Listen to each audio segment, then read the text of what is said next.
under any circumstance የመጣውን ሁሉ አደጋ ተቋቁሜ ያቺ ሀገር ግን እንድትቀጥል አስደርጋለሁ ብሎ ነው እንትን የሚለው ወታደር የሚሆን በማንኛውም ቦታ ወደ ባህር እንዳንሄድ ግርግዳ አሁን ተሰራብን እና እዛ ደግሞ ባህሩ ጋር ግርግዳ የሰሩት ለምንድን ነው?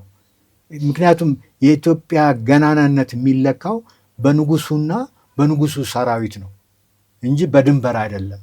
ድንበሩ ይሰፋል ይጠባል። ኦፊሻሊ ዲክሌርድ ያልነበረ ታውዝ ደቡብ ኮሪያን አስባለሁ፣ ጃፓንን አስባለሁ፣ ምን አስባለሁ። እነሱ ትልቅ ለእድገት ምንጫቸው ምንድን ነው? ልጆቻቸውን በስርዓት ኮትኩተው አስተምረው ከዛ ልጆቹ በቃ ሊሚት የሌለው ፈጠራ ውስጥ መግባታቸው በኔ ግምት ተሳሳትን የተሳሳተ አስተሳሰብ ነው የምንለው። ቶሎ ፈጥነን ኋላ ቀር የሚለውን ቃል እንጠቀማለን። ኢትዮጵያ ኋላ ቀር ናት። ኋላ ቀር የሚባል ነገር የለም እና ይሄ በቃ አይን ያወጣ ግልጽ ያለ ኔክድ ኢምፔሪያሊዝም ማለት ነው። በቃ አሜሪካ ዌር ኢን ቻርጅ ብላ አንተ 130 ነህ፣ አሁን 130 ሚሊዮን ነህ፣ ከተወሰነ ዓመታት በኋላ 200 ትሆናለህ። ታፍነህ ልትቆይ አትችልም። ስለዚህ ያ ቦታ ለጦርነት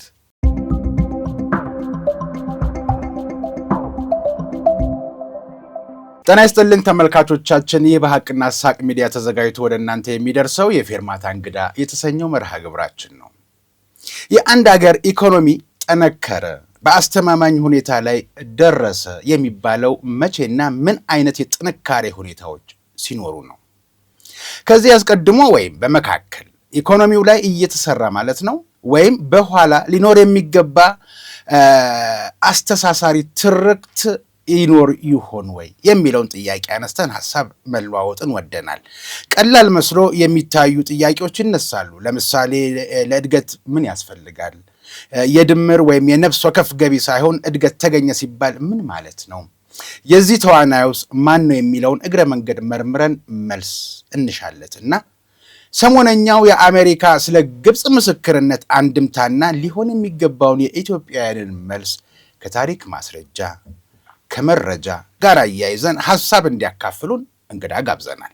የዛሬው ፌርማታ ላይ እንግዳዬ ስንገናኝ ሁለተኛችን ነው፣ ግን ጊዜው ረዘም ያለ መሆኑን ታሳቢ አድርጌ እንግዳዬ ማን እንደሆኑ ያን ጊዜ ከህይወት ታሪካቸው ቀንጭቤ እወቁልኝ፣ ተዋወቁልኝ፣ እሳቸው ናቸው ያልኩ ጊዜ ያንን መርሃ ግብር እያልሰማችሁ ዛሬ ለመጀመሪያ ጊዜ ከእንግዳዬ ጋር የምትገናኙ ካላችሁ የሐቅና የሳቅ ፌርማታ ላይም ቤተሰቦቻችን፣ ተከታታዮቻችን እንግዳችን ማን እንደሆኑ በድጋሚ ላስተዋውቃችሁ እወዳለሁ።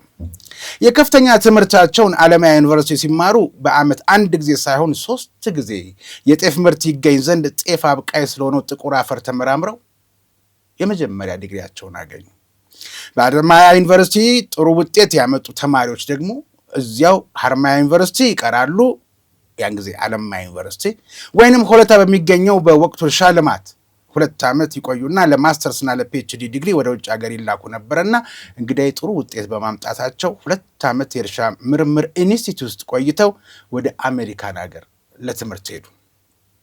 በአሜሪካ ኒውዮርክ ስቴት በሚገኘውና በዓለም ላይ አሉ ከሚባሉት ዩኒቨርሲቲዎች መካከል አንዱ በሆነው ኮርኔል ዩኒቨርሲቲ ለትምህርት ገብተው ናይትሮጅን ስለሚባል የጤፍ ማዳበሪያ ላይ ምርምር አደረጉና 2ኛ ዲግሪያቸውን አገኙ። በፓን አፍሪካኒዝም ላይ ምርምር አድርገው 2ኛ ማስተርስ ዲግሪያቸውንም አግኝተዋል። እንግዲህ የኢትዮጵያ ፊደላት ላይ ድንቅ ጥናት ከሰሩ ኢትዮጵያውያን ምሁራን መካከል አንዱ ናቸው።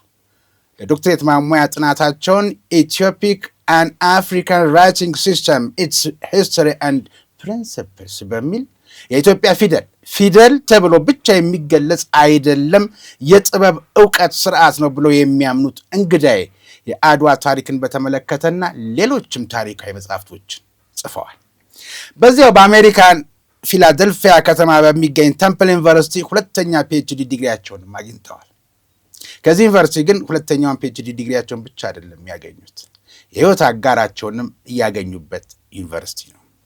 ከጥቁር አሜሪካዊቷ የትዳር አጋራቸው ጋር ትውውቃቸው የጀመረው እርግጥ ነው ኮርኔል ዩኒቨርሲቲ ለሁለተኛ ማስተር ሲማሩ በነበረበት ጊዜ ቢሆንም ይህ ትውውቃቸው 2 ዓመት ባስተማሩበት ጆርጂያ ዩኒቨርሲቲ ጎልብቶ 6 ዓመት ባስተማሩበት ተምብል ዩኒቨርሲቲ ለፍሬ በቃ። በአሜሪካን ሀገር ሳሉ ፊላደልፊያ የኢትዮጵያ ኮሚኒቲ ኃላፊ ሆነው ኮሚኒቲው የሚገለገልበትን ህንፃ እንዲገነባ ያደረጉና ማህበራዊ ኃላፊነታቸውንም የተወጡ ስለመሆናቸው እርሳቸውን በቅርበት የሚያውቋቸው መሰከሩላቸዋል። የዛሬው የፌርማታ እንግዳዬ የ2 ልጆች አባት ናቸው። ሴት ልጃቸው ሜዲካል ዶክተር ስትሆን ወንዱ ልጃቸው ደግሞ የባህር ኃይል ኦፊሰር ነው። እንግዲህ የ4 የልጅ ልጆችንም አይተዋል።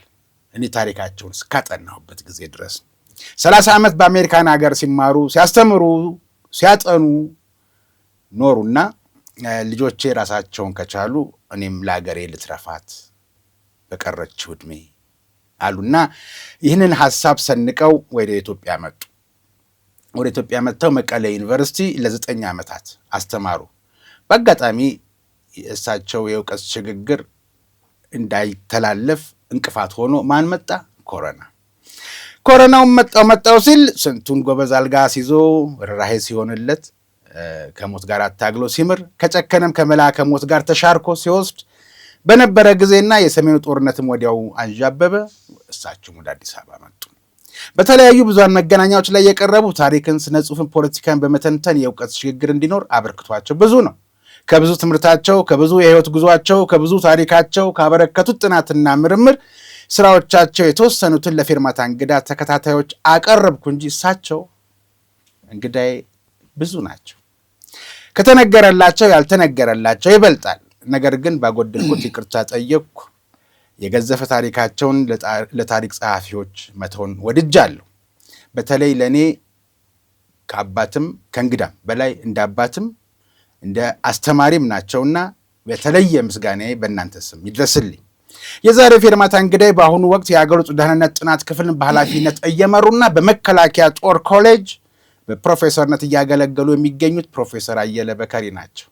ፕሮፌሰር ጥሬን አክብረው ተቀብለው በሀቅና ሳቅ ሚዲያ እየተዘጋጀ ለተመልካች የሚቀርበው የፌርማታ እንግዳ የተሰኘው መርሃ ግብር ላይ እንግዳይ ስለሆኑ ከልብ አመሰግናለሁ። እኔም በጣም አመሰግናለሁ። ወደር ለሌለው መንደርደሪያህ በጣም አመሰግናለሁ። አግዱያለሁ። ምክንያቱም እርስዎ እንደዚህ ባጭር የሚገለጽ አይደለም ያለው ታሪክ። ግን እንዳልኩት ለታሪክ ጸሐፊዎች፣ ታሪክ ሰናጆች ይሁንልኝ ቀሪው እንዶ ለማስተዋወቂያ ያክል በባዶ ቤት እንደሚባለው ዝም ብዬ ወደ ጥያቄ ላለመግባት ያክል ነው እንጂ ከዚህ በላይ የሚጠቀስ የሚነቀስ ታሪክ እንዳለው ታውቃለሁ። ግን ባጎደልኩት ይቅርታ። አሁን አመሰግናለሁ።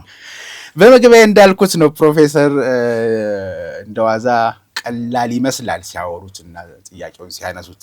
አንድ ሀገር አደገ ሲባል ምን ማለት ነው? እንግዲህ አደገ ሲባል ያው በገንዘብ ነው፣ ያው በእውቀት ነው ምናምን ሊባል ይችላል። ጥያቄው ቀላል ይመስላል ያልኩት ለዚህ ነውና አንድ ሀገር አደገ ሲባል ግን ምን ማለት ነው? አንድ ሀገር አደገ ሲባል በሀገር ውስጥ ያለው ሕዝብ ራሱን አወቀ ማለት ነው። እርስ በርሱ ተዋወቀ ማለት ነው። እርስ በርሱ ለመኖር ከቦታ ቦታ ሲነቃነቅ ሰላም ሰፍኖ ቦታ ቦታ ሊነቃነቅ የሚችል ነው ማለት ነው። እና እድገት ማለት ምንድን ነው? ግንዛቤ መኖር። ያ ግንዛቤ ደግሞ ያንተ ብቻ ሳይሆን ከአንተ ጋራ ስለ ጎረቤት ታስባለህ፣ ስለ ቤተሰቦች ታስባለህ፣ ራቅ ብሎም ስለ ሀገር ታስባለህ። ያንን በምታስብበት ጊዜና ድርጊትን ከዛ ጋር በምታስተካክልበት ጊዜ ሀገር አደገ ይባላል።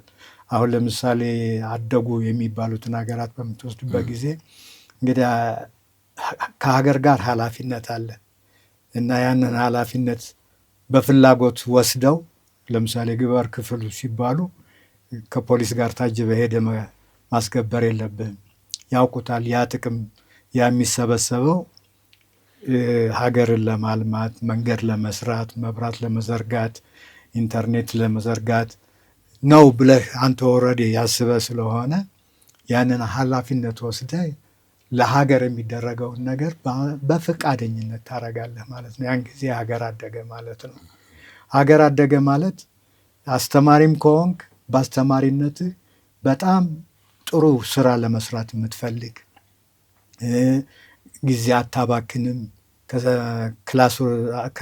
ከክላስ አትቀርም፣ የምታስተምረውን ትምህርት ደግሞ ለልጆቹ ይጠቅማሉ ብለህ ያው ሙያህ በሚጠይቀው መሰረት አርገህ በምትንቀሳቀስበት ጊዜ ሀገር አደገ ማለት ነው።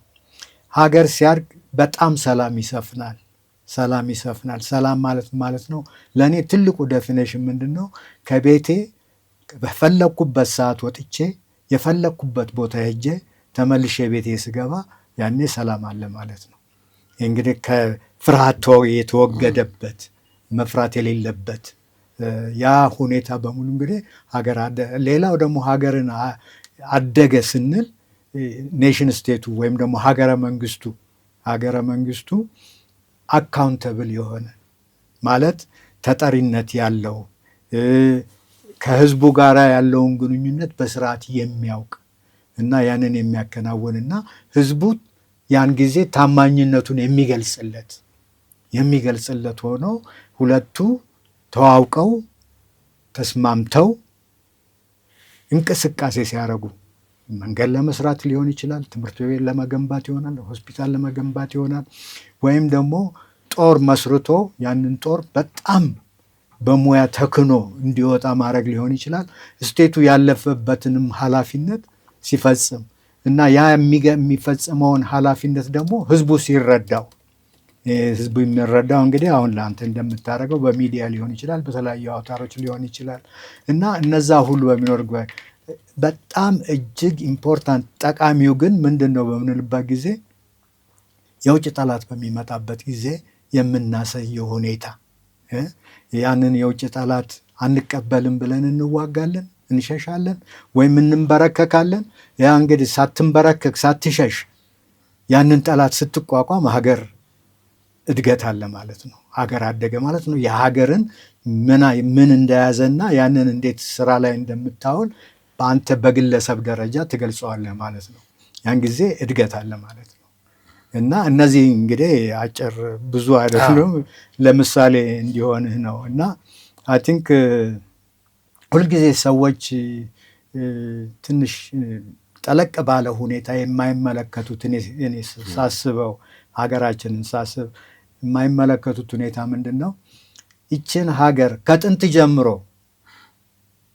በመካከለኛው ዘመን አልፋ ዘመናዊነትን አልፋ አሁን የደረችበት ደረጃ በምትደርሰው በቀላሉ አይደለም። ብዙ መስዋዕትነት ተከፍሎ ነው እና ያንን ሀገር ማኖርና ማኖሩ እንዴት መጣ የሚለውን በምንመረምርበት ጊዜ እውነቴን ነው ትልቅ ውጤት ነው። ያ ነገር በደንብ አልተገነዘብነውም እንጂ ትልቅ ውጤት ነው እና እኛ ሀገር አለን። ያ ሀገር ጥንትም የነበረ ነበር እና አሁንም ከጥንት የነበረው ኢትዮጵያ የሚለው ቃል አሁን ለምሳሌ በምታስብበት ጊዜ ሌሎቹ ቃሎች ጠፍተዋል። የጥንት ቃሎች አፍሪካ ውስጥ እንጠቀምባቸው የነበሩት አሁን ለምሳሌ ኑቢያን ብትወስድ ኑቢያ ምናልባት በአሁን በትንሽ ፕሮቪንስ ሱዳን ጠረፍ አካባቢ ያሉ ሰዎች ብቻ ኑቢያን ስንላለን እንጂ ኑቢያ ጥንት በጣም ግዙፍ የሆነች የግብፅንም የሱዳንንም ነገስታትን የበለጠ ግዛት የነበረባት 25ኛው ዳይነስቲ የሚባል ስርወ መንግስት የሚባለውን የተቆጣጠረ ታላቅ ኃይል ነበረች። አሁን ያ ኑቢያ የሚለው ስም ያው እንዳልኩ የአንድ መንደር ስም ሆኖ ቁጭ ብሏል። ኢትዮጵያ የሚለውን ቃል በምታይበት ጊዜ ያልሞተ ሊሞት የማይችል በየጊዜው እየተንሰራራ የሚመጣ እና በጣም ትልቅ ስም። እኛ እንግዲህ ከ4ኛው ምዕተ ዓመት ጀምሮ ነው ኢትዮጵያ የሚለውን ቃል መጠቀም የጀመርነው እና ከዛ ጊዜ ጀምሮ እስካሁን ድረስ ያለ አይተሃል። የመጡ እንግዶች ቱሪስቶች ሲመጡ ምን ያህል እንደሚደነቁ ታሪኩን ተምረው ያን ታሪክ ለማየት ታሪኩን ልታይ የምትችልበት አሁንም ቢሆን ያንን ታሪክ ልታይ የምትችልበት ላሊበላ አለ፣ ቁልጭ ብሎ አለ፣ የአክሱም ሐውልት አለ፣ ይሄ ደቡብ የተሰራ በጣም ረጅም የሆነ የመከላከያ ግንብ አለ እና ብዙ ነገሮች አሉ እና እነዛን ነገሮች ያነቡና የሚመጡበት አሁንም ኢትዮጵያ ያለችበት ሀገር እና ኢትዮጵያ ደግሞ ተደምሮ አይደለም፣ ጉራጌው፣ አማራው ምናምኑ ተደምሮ የሚመጣ አይደለም። ይሄ ራሱን የቻለ መንፈስ ያለው እነዛን ያቅፋል። ኦፍኮርስ በውስጡ ያሉትን በሙሉ ያቅፋል። ግን እነዛን የሚያቅፍበት እንትን ኦርጋኒክ ነው። ከዛ የበለጠ የተራቀቀ ጥልቅ የሆነ ነገር ነው እና ያን ሁሉ ኤሌመንት የያዘ ሀገር መኖሩ አለመጥፋቱ ስሙም አለመሰረዙም ትልቅ እድገት ነው። ለእኔ ትልቅ እድገት ነው። በውስጡ ያሉትን ችግሮች ምናምን ልናወራ እንችላለን እና ግን ዋናው ቁም ነገር ምንድን ነው? ያ ራሱ ፍቅር የሚያመጣ ነው እና ከሀገርህ ጋር የሚያስተሳስር ነው። የኔ ቢጤው ውጭ ሄዶ 30 ዓመት ቢቀመጥ እንጀራ ከመብላትና ኢትዮጵያ ከማለት በየዕለቱ አያቆምም እና ያን የመሰለ ፍቅር በተለይ ዲያስፖራውን ስታይ ምን የፈለገው ዓመት ቢቆዩ ያ ኢትዮጵያዊነታቸውን በቃ አቆመዋል ብለው ሊለያዩበት የማይችል ሁኔታ ያንን ሁሉ እንግዲህ ስታስብ ነው እድገት ስትል እርግጥ በኢኮኖሚክ እድገት የምንለው አለ። ብዙዎች የሚያስቡት የነፍስ ወከፍ ገቢውን በወር ሰርቶ የሚያገኘውን ገቢ ወይም አምርቶ የሚያመጣውን ገቢ አይና ነው እድገት የሚሉት ከዛ ጋር ነው ብዬ ነው። ቀላል ይመስላል ለጥያቄው ብዬ ማብራሪያዎትን የጠየቁት። እንደ ሀገረ መንግስት እንመለስበታለን የመከላከያውን ከማደራጀት ከማሳደግ ጋር። በግለሰብ ደረጃ ግን ትርክት አያስፈልገውም? ለእድገት ያስፈልገዋል። ትርክት ደግሞ ምንድን ነው? የወል የሆነ የሁላችንም መገለጫ ትርክት አለ። በተለያየ ደረጃ ትርክት ሊመጣ ይችላል። የቤተሰብ ትርክት ሊኖር ይችላል። የግለሰብ አሁን ለምሳሌ ይሄ አውቶባዮግራፊ ወይም ባዮግራፊ የምንለው ራስህ በራስህ ያንተን የህይወት ታሪክ ስትጽፍ የግል ህይወት ታሪክ ስትጽፍ አላለም ትርክት ነው። እሱም ትርክት ነው። በግለሰብ ደረጃ ሊሆን ይችላል፣ በቤተሰብ ደረጃ፣ በማህበረሰብ እያለ ሊቀጥል ይችላል። እኛ ግን የሚያስጨንቀን ምንድን ነው? ዋናው የሀገር ትርክት። ሀገር ስንል ምንድን ነው? አሁን ለምሳሌ እድገትን ስትጠይቀኝ የእድገት መለኪያው ምልህ አሁን እኛ በእኔ ግምት የተሳሳተ አስተሳሰብ ነው የምንለው። ቶሎ ፈጥነን ኋላ ቀር የሚለውን ቃል እንጠቀማለን። ኢትዮጵያ ኋላ ቀር ናት። ኋላ ቀር የሚባል ነገር የለም። ገባ? በኢኮኖሚ አንጻር ሄደህ የኢትዮጵያ ቅድም እንዳልከው የዓመት ጠቅላላ ገቢ ይሄን ያህል ነው፣ ይሄ ደግሞ በጣም ዝቅተኛ ነው ከሌሎቹ ጋር ሲታይ ምናምን፣ እሱ ራሱን የቻለ የኢኮኖሚክ ካልኩሌሽን ነው። ያ ግን ኋላ ቀር ስትል ምኑን ነው ኋላ ቀር የምታረገው? የቤተሰብ መመስረቱን ነው? ያ ቤተሰብ እምነት ኖሮት በዛ በእምነቱ የጸና መሆኑን ነው? ያ ቤተሰብ ጠላት ሲመጣበት በሙሉ እኮ ነው ነቅሎ የሚወጣው። አድዋ ላይ ለምሳሌ ወደ ጦርነት ሲሄድ እኮ ባለቤት አለች፣ ባል አለ፣ ልጆች አሉ፣ አጋሰስ አለ። ሁሉም እኮ አንድ ላይ ነው ሄዶ እንትን የሚለው እና አሁን ያ ኋላ ቀርነት ነው? ሊሆን አይችልም ኋላ ቀር። እና ኋላ ቀር ስንል ምንድን ነው? የኢኮኖሚክ ትንተና ወይም ሀቲት አልፈን ራሳችንን በጣም ዝቅ አድርገን እንድናይ የሚያደርገን ነው። እና ያ ትክክል አይደለም። እኔ ሁልጊዜ እሟገታለሁ ይሄ ኋላ ቀር የሚባል ተርም ትክክል አለመሆኑን። ምክንያቱም በምንድን አንተ በምትመዘንበት እንትን እንዳልኩ ይሄ ኢኮኖሚክ ስታቲስቲክስ አውጥተህ በዛ ብቻ የምታየው ከሆነ ከዚህኛው ሀገር ጋር ሲነጻጸር የዚህኛው ሀገር ገቢ ትንሽ ነው ልትል ትችላለህ። ግን እሷን ተጠቅመህ ኋላ ቀር በምትልበት ጊዜ ፈረንጆች ሰልፍ ኢንክሪሚኔሽን ይሉታል። ራስህን መወንጀል፣ በራስህ በፈቃድህ ራስህን መወንጀል። ያ ትክክል አይደለም። አክቹዋሊ በህግ አሁን ሌሎች ሀገሮች በምታይበት ጊዜ አንድ አጥፍተህ ስትጠየቅ ራስህን ያ ነገር የሚመለከት ከሆነ አለመመለስ መብት አለህ። እና ይሄ ኋላ ቀር የሚል ተርም ተጠቅመን ትንሽ እንትን አካሄዳችንን አቅጣጫችንን ውዥንብር እንዲኖርበት ያደረገ ይመስለኛል። እኔ ሳስበው ቅድም እንዳልኩ ነው። አሁን ለምሳሌ የኢትዮጵያን ታሪክ 100 ዓመት ይበቃታል፣ 150 ዓመት ይበቃታል ብለን በዛ ላይ ብቻ እናተኩራለን። ማን ነው ያንን የሚወስነው? አንድ በል ታሪክ ከዚህ በፊትም በደንብ ደጋግሜ ነግሬሃለሁ። ድርጊት ነው ብያለሁ። ምን ተደረገ፣ ስለተደረገው ምን ተባለ ነው። እና ያ ምን ተደረገ ከጥንት ጀምሮ እስካሁን ድረስ የተደረጉ ድርጊቶች አሉ። ጥሩዎችም አሉ፣ መጥፎዎችም አሉ። እሱ ምንም ጥያቄ የለውም። ግን ያ ታሪክ እስካሁን ድረስ አቆይቶናል እና ከትውልድ ትውልድ ወደፊትም እንዲተላለፍ የጥረታችን እንደዛ ነው። እንደዛ በሚሆንበት ጊዜ ቀደም እንዳልኩ ይሄ ኋላ ቀር ምንድን ነው ተስፋ መቁረጥ ስሜት ያመጣል። ኋላ ቀር ከኢኮኖሚ ማወዳደር አልፎ ወደ ሌሎች ይወስደናል እና ያ ተገቢ አይደለም። እና አሁን ለምሳሌ ለምንድን ነው ኢትዮጵያ እንደ ጃፓን ያልሆነችው? እነ ከበደ ሚካኤል ነፍሳቸውን ይማርና የታወቁ ደራሲ፣ ሌሎቹም እነ ህሩይ ወልደ ስላሴ በጣም ብዙ ጊዜ የፈጀባቸው ከዓለም ዓለም እየዞሩ ኢትዮጵያ የትኛውን ነው አዳፕት ማድረግ ያለባት፣ በኢኮኖሚዋ የምትሻሻል የፖለቲካል ስርዓቷም አትሊስት ሌላው ቢቀር የታወቀ ፕሪዲክተብል የሆነ እንዲሆን ብለው የዞሩበት ሁኔታ አለ። ይሄ እንግዲህ በመጀመሪያው 20ኛው ምዕተ ዓመት ጀምሮ እነዚህ ትምህርት ያላቸው የኢትዮጵያን ምሁራን ብዙ ጥረት አድርገዋል። እና አሁንም ቢሆን እንግዲህ ምንድን ነው የምንለው ኢትዮጵያ እኮ ኦልሞስት መጨረሻ ናት፣ ስለዚህ ኋላ ቀር ናት እንላለን። እና ኋላ ቀር የሚለው ተርም ምን ያመጣል? የተስፋ መቁረጥ፣ የሰራነው ስራ አመርቂ ሊሆን አይችልም በሚል እንያዝና በቃ ከዛ በኋላ ኮንፊውዥን ይመጣል። ይሄ ሀሳብ መጋጨት፣ የሀሳብ አለመስማማት፣ የሀሳብ ጥራት ያለመሆን ሁኔታዎች ይመጣሉ ማለት ነው። እና እኔ ሳስበው ቅድም የጠየከኝ ጥያቄ ልመለስና እድገት አሁን ለምሳሌ እኔ እድገት ሳስብ የመጀመሪያው የእድገቱን መለኪያ የምናየው ህዝቡ ላይ መሆን አለበት። ያ ህዝብ ደግሞ ምንድን ነው ሊያድግ የሚችለው? እኔ አሁን አይ ቲንክ ኦፍ ሳውዝ ደቡብ ኮሪያን አስባለሁ፣ ጃፓንን አስባለሁ፣ ምን አስባለሁ። እነሱ ትልቅ ለእድገት ምንጫቸው ምንድን ነው?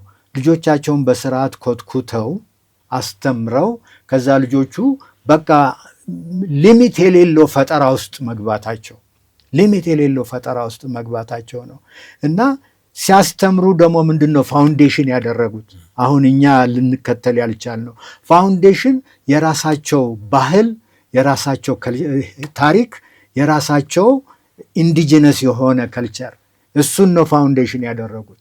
ከዛ በኋላ የትም ዓለም ቦታ ሄደው እነሱ የሌላቸውን በዛ ትረዲሽን መሰረት እነሱ እንዴት ሊገነዘቡት ይችላሉ? ወደ ራሳቸው ፋብሪካ፣ ወደ ራሳቸው ምርት እንዴት ሊቀይሩት ይችላሉ? በዛ ነው ቻይናንም ብትል ህንድንም ብትል እነዚህ በሙሉ ፋውንዴሽናቸው ሂስትሪያቸው መጀመሪያ ስምምነት ደርሰው ያንን ተቀብለው ነው። እና እንግዲህ እኛ ጋር ችግሩ ምንድን ነው? የታሪክ ስምምነት ፎስታስ የለም። ይሄ የወል ታሪክ ቅድም ያልከው የወል ታሪክ ስምምነት የለም። እንዴት አይኖርም? ቢያንስ የሚያግባባናል አይደለም? እሱን እኮ ነው የምልህ። አሁን አፄ ካሌብ ቀይ ባህርን ተሻግሮ ታጅራን ቦታ የሚባል ቦታ ክርስቲያኖች ስለተጨፈጨፉ እዛ ድረስ ጦሩን ይዞ ሄዶ ጦርነት ገጥሞ አሸነፈ። አሁን እሱ የማ ታሪክ ነው? የሁላችንም ታሪክ መሆን የለበትም እንዴ? የተወሰነ የአክሱማይት ብቻ ወይ ትግራይ ልታረገው አትችልም። የሁላችንም ታሪክ ነው። በጣም ብዙ እንትን ሄደናል። ኢቭን አሁን ለምሳሌ የራሱ እንትኑን በምትመለከትበት ጊዜ ለምሳሌ እርሻን እንውሰድ። እርሻ ከሌሎቹ የአፍሪካ ሀገሮች የምንለየው በምንድን ነው? በበሬ ሁለት በሬዎች ጠምደን መቆፈር ፕላው ማድረግ በዘመኑ በጣም ትልቅ ዘመናዊነት ነው። ምክንያቱም በእጅ ነበረ የሚቆፈረው፣ ከእጅ አትሊስት ወደ በሬዎች መሄድ። ይሄ በሬው ደግሞ ኦርጋኒክ ነው አላለ ለፈርት ምንም የምታወጣው ከውጭ የምታስመጣው ዕቃ የለም። ትራክተር አሁን ነው እንጂ መስራት እኮ የጀመርነው። በፊት በሙሉ ትራክተሩ፣ ኮምባይነሩ፣ ምኑ ሁሉ ከውጭ ነው የሚመጣው። እና እርግጥ ብዙ ልታመርት ትችላለህ፣ ግን ያንን ኮስቱ ያንንም ከቨር ማድረግ አለበት እነዛ የምታመጣቸውን ዕቃ። እና የኔ እንትን ምንድን ነው ቅድምም አንተ ስትል እዛ ስንጫወት የነገርከኝ ነገር አንድ ወቅት ላይ ትራንስፎርም ማድረጋችን አይቀርም። ለምን ብትለኝ ሁሉም ለዛ ለለውጥ የሚያስፈልገው ማቴሪያል ናቹራል ሪሶርስስ አለ። ትልቁ ግን ቅድም እንዳልኩት እኛ ልንለወጥ እድገት መጣ ብለን በኩራት ልናገር የምንችልበት ምንድን ነው? የልጆቻችንን እንዴት ነው የምናስተምረው?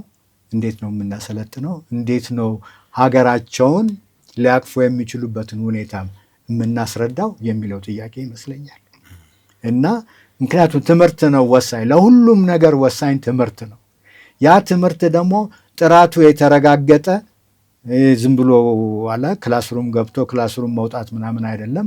አስተማሪውም ቢሆን ደግሞ ያን የሚያስተምረውን ትምህርት ብቻ ሳይሆን ያንን ትምህርት የሚያስተምርበትን ባክግራውንድ ማለት ታሪኩን የሚያውቅ ልክ እኮ አሁን ለምሳሌ ታሪኩን የሚያውቅ በዛ ታሪክ ተመስርቶ ደግሞ ልጆቹ ኃላፊነት ሊወስዱ የሚችሉበትን ሁኔታ ሁሉ መስራት እንዳለበት እንደዛ ነው። እንግዲህ ዘሴም ቲንግ አሁን ለምሳሌ እኛ ሀገር አለን። የሀገር ምሰሶ ደግሞ ምንድን ነው? ከዚህ በፊትም ነግሬሃለሁ። የእኛ ንጉሠ ነገሥቶች ደብዳቤ ወደ ውጭ ሲጽፉ እኔና ሰራዊቴ ብለው ነው የሚጀምሩት።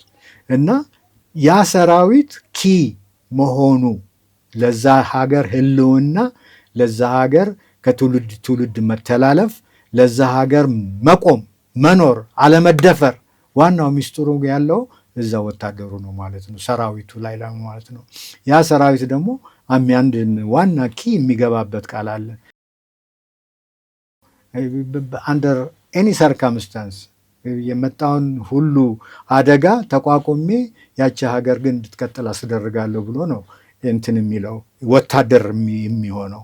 ያ ቀላል ነገር አይደለም። አንተ አንድ ህይወት ነው ያለህ እና አንድ ነፍስ ነው ያለህ።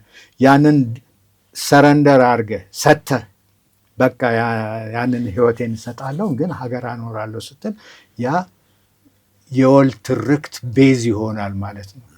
ለጋራ ታሪክ መሰረት ይሆናል ማለት ነው። እና ያንንም ነው የምናየው እኛ አሁን ለምሳሌ እንትንን በምትወስድበት ጊዜ የወታደሩ ጥንታዊ መሆኑ እኔ አሁን ብዙ ጊዜ እንትን እላለሁ እሟገታለሁ። አክሱም ብትሄድ ከተተከሉት ሐውልቶች አንዱ ጦርና ጋሻ አለው። ያ ሐውልት ወድቋል። አሁን ያቺ ጦርና ጋሻ ያለችባት ሐውልት አለች፣ ተሰብራ አለች ከወደቀው ላይ ማለት አክሱም አለ። ግን ታሪክ ደግሞ ምን መሰለ፣ ሞርዛን መስራቱ ማድረጉ ብቻ ሳይሆን መገንዘቡ በጣም ኢምፖርታንት ነው። እና አሁን ለምሳሌ አንተ የአክሱም ግንዛቤ ከሌለ ያንን አታቅፈውም ማለት ነው። ያንን ደግሞ ካላቀፍ ጥንታዊነት የኢትዮጵያን ጥንታዊነት አታቅፍም ማለት ነው። ወይም ደግሞ ኮሚትመንት ወይም ቁርጠኝነት ከአንተ ጋር ሊኖር አይችልም ማለት ነው። ያ ግንዛቤ እየተቀነሰ ስለመጣ የሰዎች መቀመጫ ሆኗል።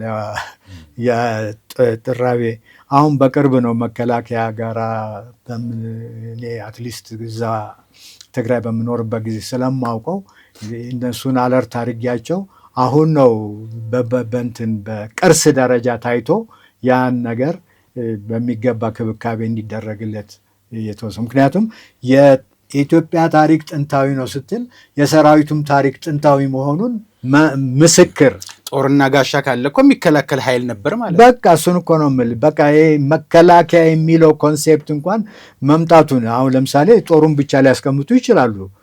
ሁለት ናቸው። እሱ ለአደንም ሊሆን ይችላል። ግን ጋሻዋል ቁልጭ ብሎ ጓሻውም አለ አብሮ። በአንድ ሳይድ ሁለት ላንስስ ጦሮች አሉ፣ በሌላው ሳይድ ጋሻው አለ። ደግሞ ጋሻው ልክ ዲዛይን እንዲሆን የሚያምር ጋሻ ነው እና የንጉሠ ነገሥቱ ማለት ነው እንግዲህ ሲምቦሊክሊ የሚይዙት እና ምንድን ነው ስለ ታሪክ ያ ታሪክ መጻፉ ወይም በአፈ ታሪክ መኖሩ ብቻ ሳይሆን ያንን ታሪክ መገንዘብ መቻል ህዝቡ ተገንዝቦት ያኔ ነው እንግዲህ አሁን ለምሳሌ ለምንድን ነው አድዋ ላይ ያሸነፍ ነው? ለምንድን ነው ከግብጾች ጋር የተጋጠምናቸውን ጦርነቶች በሙሉ ልናሸንፋቸው የቻልነው? ግብፅ አሸንፎን አያውቅም። እና ያ የሆነበት ምንድን ነው? ያ የሚያዋጋው ኢነርጂ ሞቲቬሽን ታሪኩ ነው። እና ያን ታሪክ የተገነዘበ ህዝብ ነው ማለት ነው። ንጉሱ ኮሚኒኬት ሲያደርግ ከህዝብ ጋራ በታሪክ ነው አላለ ነው። ከዚህ በፊት ይህን ገጥሞኝ አላሳፈርከኝም። አሁንም ይሄ ጠላት ስለመጣ አገሬ ሚስትህን ሀገርህን ሊነጥቅህ የመጣ ጠላት አለና አብረን ተከተለኝ ሲባል ፈቃደኛ ሆኖ የሚነሳው ለምንድን ነው? ታሪክ ግንዛቤ ስላለው ነው። ያ ታሪክ የኔ ነው በማለት ነው። እና አሁን ያለው ሁኔታ ቅድም ያልኩ የታሪክ ፖለቲካ ምንድን ነው? በቁንጽል አንዲትን ነገር ያወጡና ከዛ በኋላ ያችን ያባዙና ዱፕሊኬት ያረጓትና ትልቅ ያረጓትና ህዝቡን ውዥንብር ውስጥ ይፈጥሩታል። ወይም ደግሞ ታሪክን እንደ ራሱ ታሪክ አድርጎ እንዳያይ የጥንት ነው ይሄ። አሁን ደግሞ ይሄ በጣም ጠባብነት በጣም እየሰፋ በሚሄድበት ጊዜ ምንድን ነው የምናደርገው? ይሄ የኛ ነው፣ ይሄ ያንተ አይደለም የሚል እንትን መንፈስ። እነዚህ ሁሉ አላማቸው ምንድን ነው? አላማቸው እንትን ነው፣ ለጊዜው ጊዜያዊ ነው አላማቸው ጊዜያዊ ነው። እንትን ሊሆን አይችልም፣ የረጅም ሊሆን አይችልም። እና ያን ጊዜ ነው አንተ አፕሪሼት የምታደርገው እነዚህ የጥንት ነገስታት የጥንት መሪዎችን በምታይበት ጊዜ ለሀገር የነበራቸው ተቆርቋኝ እንዲያ አፄ ዮሐንስ እኮ የሞቱት ቆሜ ነው እንጂ የምዋጋው ተንበርክኬ ወይም ደግሞ መሬት እንትን ላይ እኛ አልዋጋም እኮ ብለው ነው ምልህ። አንድ እንግዲህ የጎበዝ ጀግና የሚባለው አላለ ቆመህ ተዋግተህ ስታሸንፍ ነው። እና ግን ዋናው ቁም ነገር ምንድን ነው? አፄ ዮሐንስ ጦሩ መሃል ነበሩ። አፄ ምኒልክ ጦሩ መሃል ገብተዋል። ሌላው ቢቀር እስከ አድዋ ደርሰው አድዋ ላይ ያ ቀይ ድንኳን ተተክሏል። ቀይ ድንኳን ማለት ደግሞ የንጉሱ መቀመጫ ማለት ነው። እና ያንን በምታይበት ጊዜ ምን ያህል አፄ ምኒልክ የመጀመሪያው ንጉስ።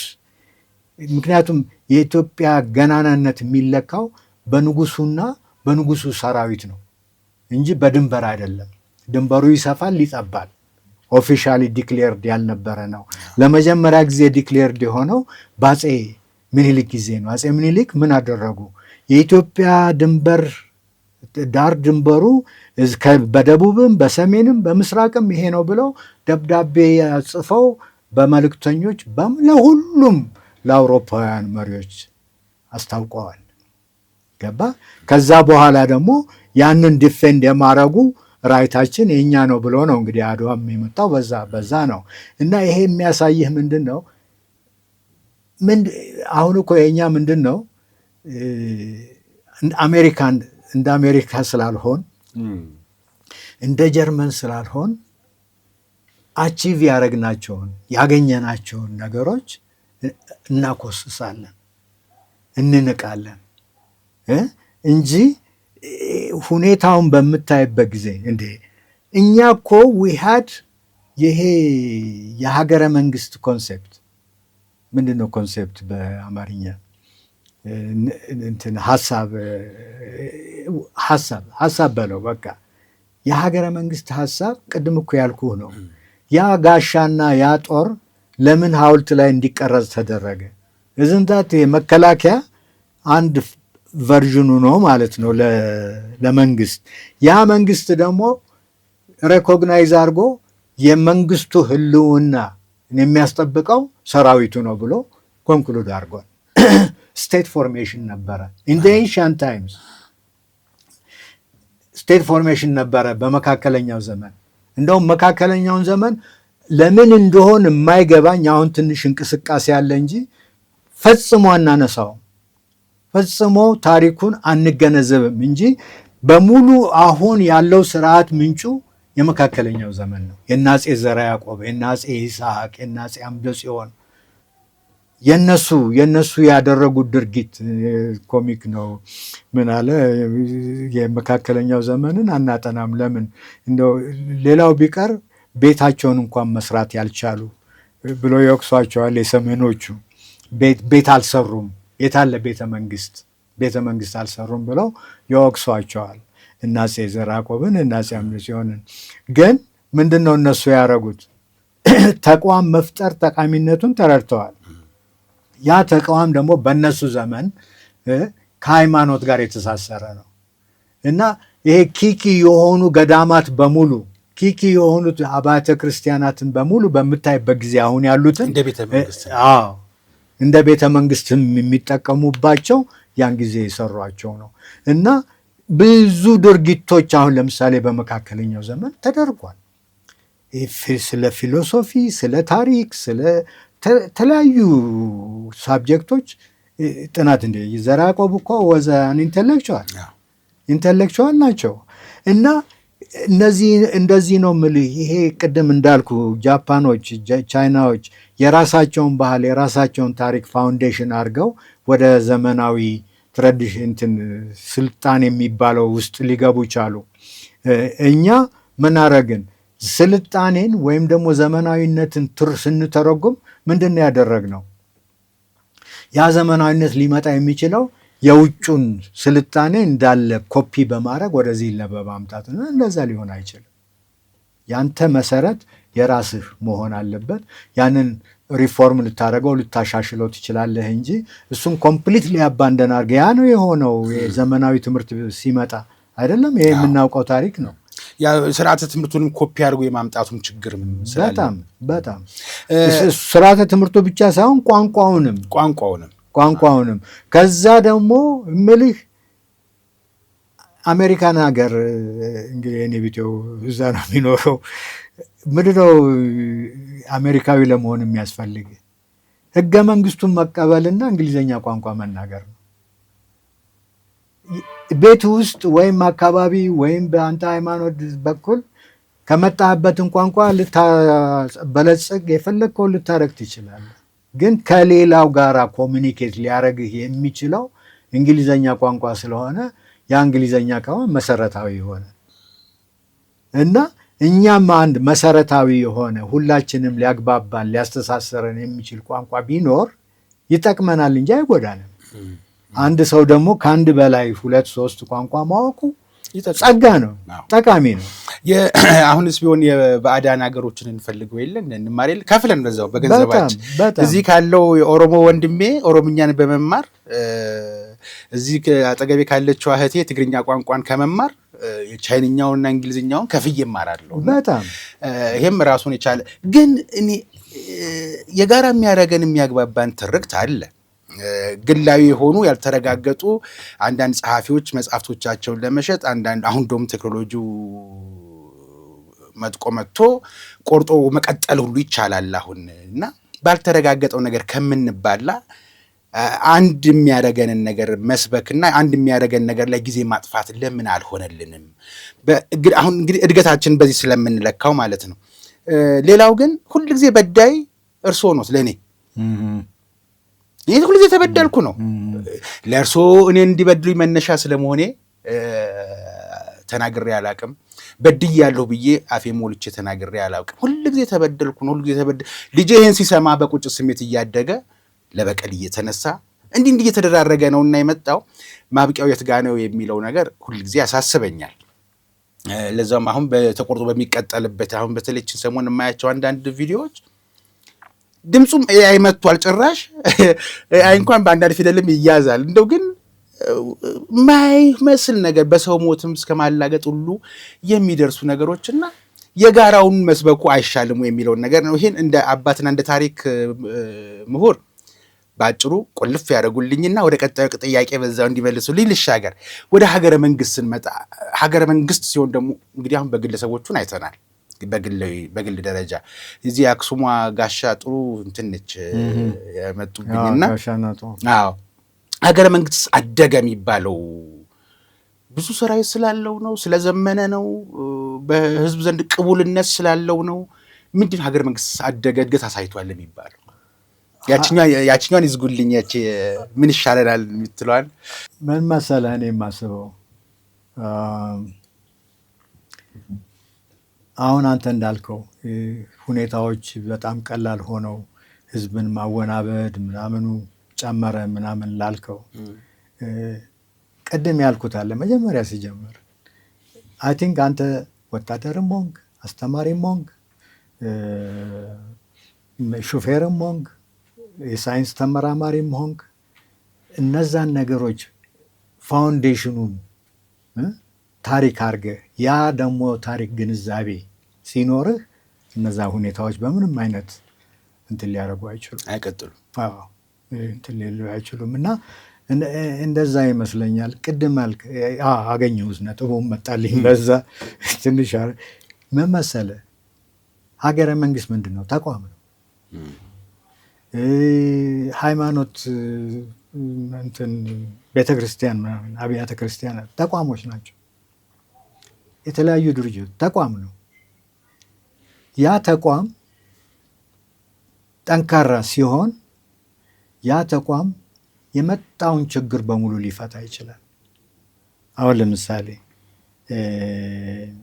ሰራዊቱን እንውሰድ። ሰራዊቱ ከሌላው በሙሉ የእንትኑ የኮንሽስነሱ ወይም ደግሞ ግንዛቤው በጣም የጨመረ ነው። ስለ ሀገር በጣም የነቃ ነው ለማለት ይቻላል። እንግዲህ ሰራዊቱ ጠንካራ ሲሆን እና ጥንካሬ ማንኛውም ቦታ ላይ አንድ ነገር ቢነሳ ኢማጂን አድርግ። አሜሪካ እኮ ጦርነቷን የምትዋጋው አሜሪካ መሬት ላይ እኮ አይደለም። አሜሪካ ሲያስፈልጋት ቬኔዙዌላ ትሄዳለች።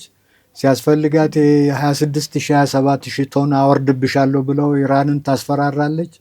ሲያስፈልጋት ታይዋን ጋር ሄዳ ቻይና ይህንን መሬት ልንጠቂ አትችልም ትላለች።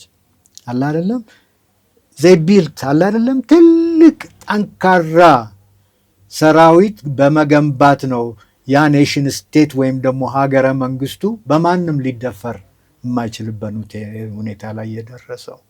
እና አይ ቲንክ እኛ ሀገረ መንግስት ስንመሰርት ምንድን ነው የሚሆነው? ብዙውን ጊዜ ሰራዊቱ አሁን እንደምናውቀው በአሁኑ ጊዜ ባለው ሁኔታ ሰራዊቱ የግድ የሀገርን ጸጥታ ውስጣዊ ጸጥታ ማስከበር ስላለበት እኮ በጣም ተሰራይቷል።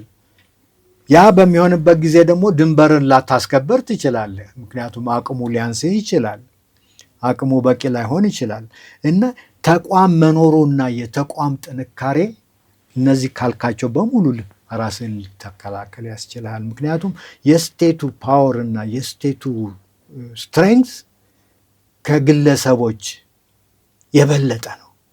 የፈለገው ግለሰቦች ሀብታም ቢሆኑ የፈለገው ያህል ቢደራጁ የፈለገው ያህል አቅም ቢኖራቸው ከስቴቱ ጋር ሊስተካከል አይችልም፣ ከሀገረ መንግስቱ ጋር ሊስተካከል አይችልም። እና ሚስጥሩ ምንድን ነው? አሁን እኔ እንደማየው ከሆነ አንተም ያው ፕሮግራም ሁሉ ስለምትሰራበት ሰራዊቱን ማጠናከር፣ ሰራዊቱን ፕሮፌሽናል ማድረግ። ፕሮፌሽናል ማለት ምንድን ነው? ያ ሰው በቃ ለምን ሰራዊት እንደሆነ ግንዛቤ አለው። ለዛ ለሰራዊትነቱ ባክግራውንድ ታሪክ ዳራ የሚባለው እውቀት አለው፣ የታሪክ እውቀት አለው።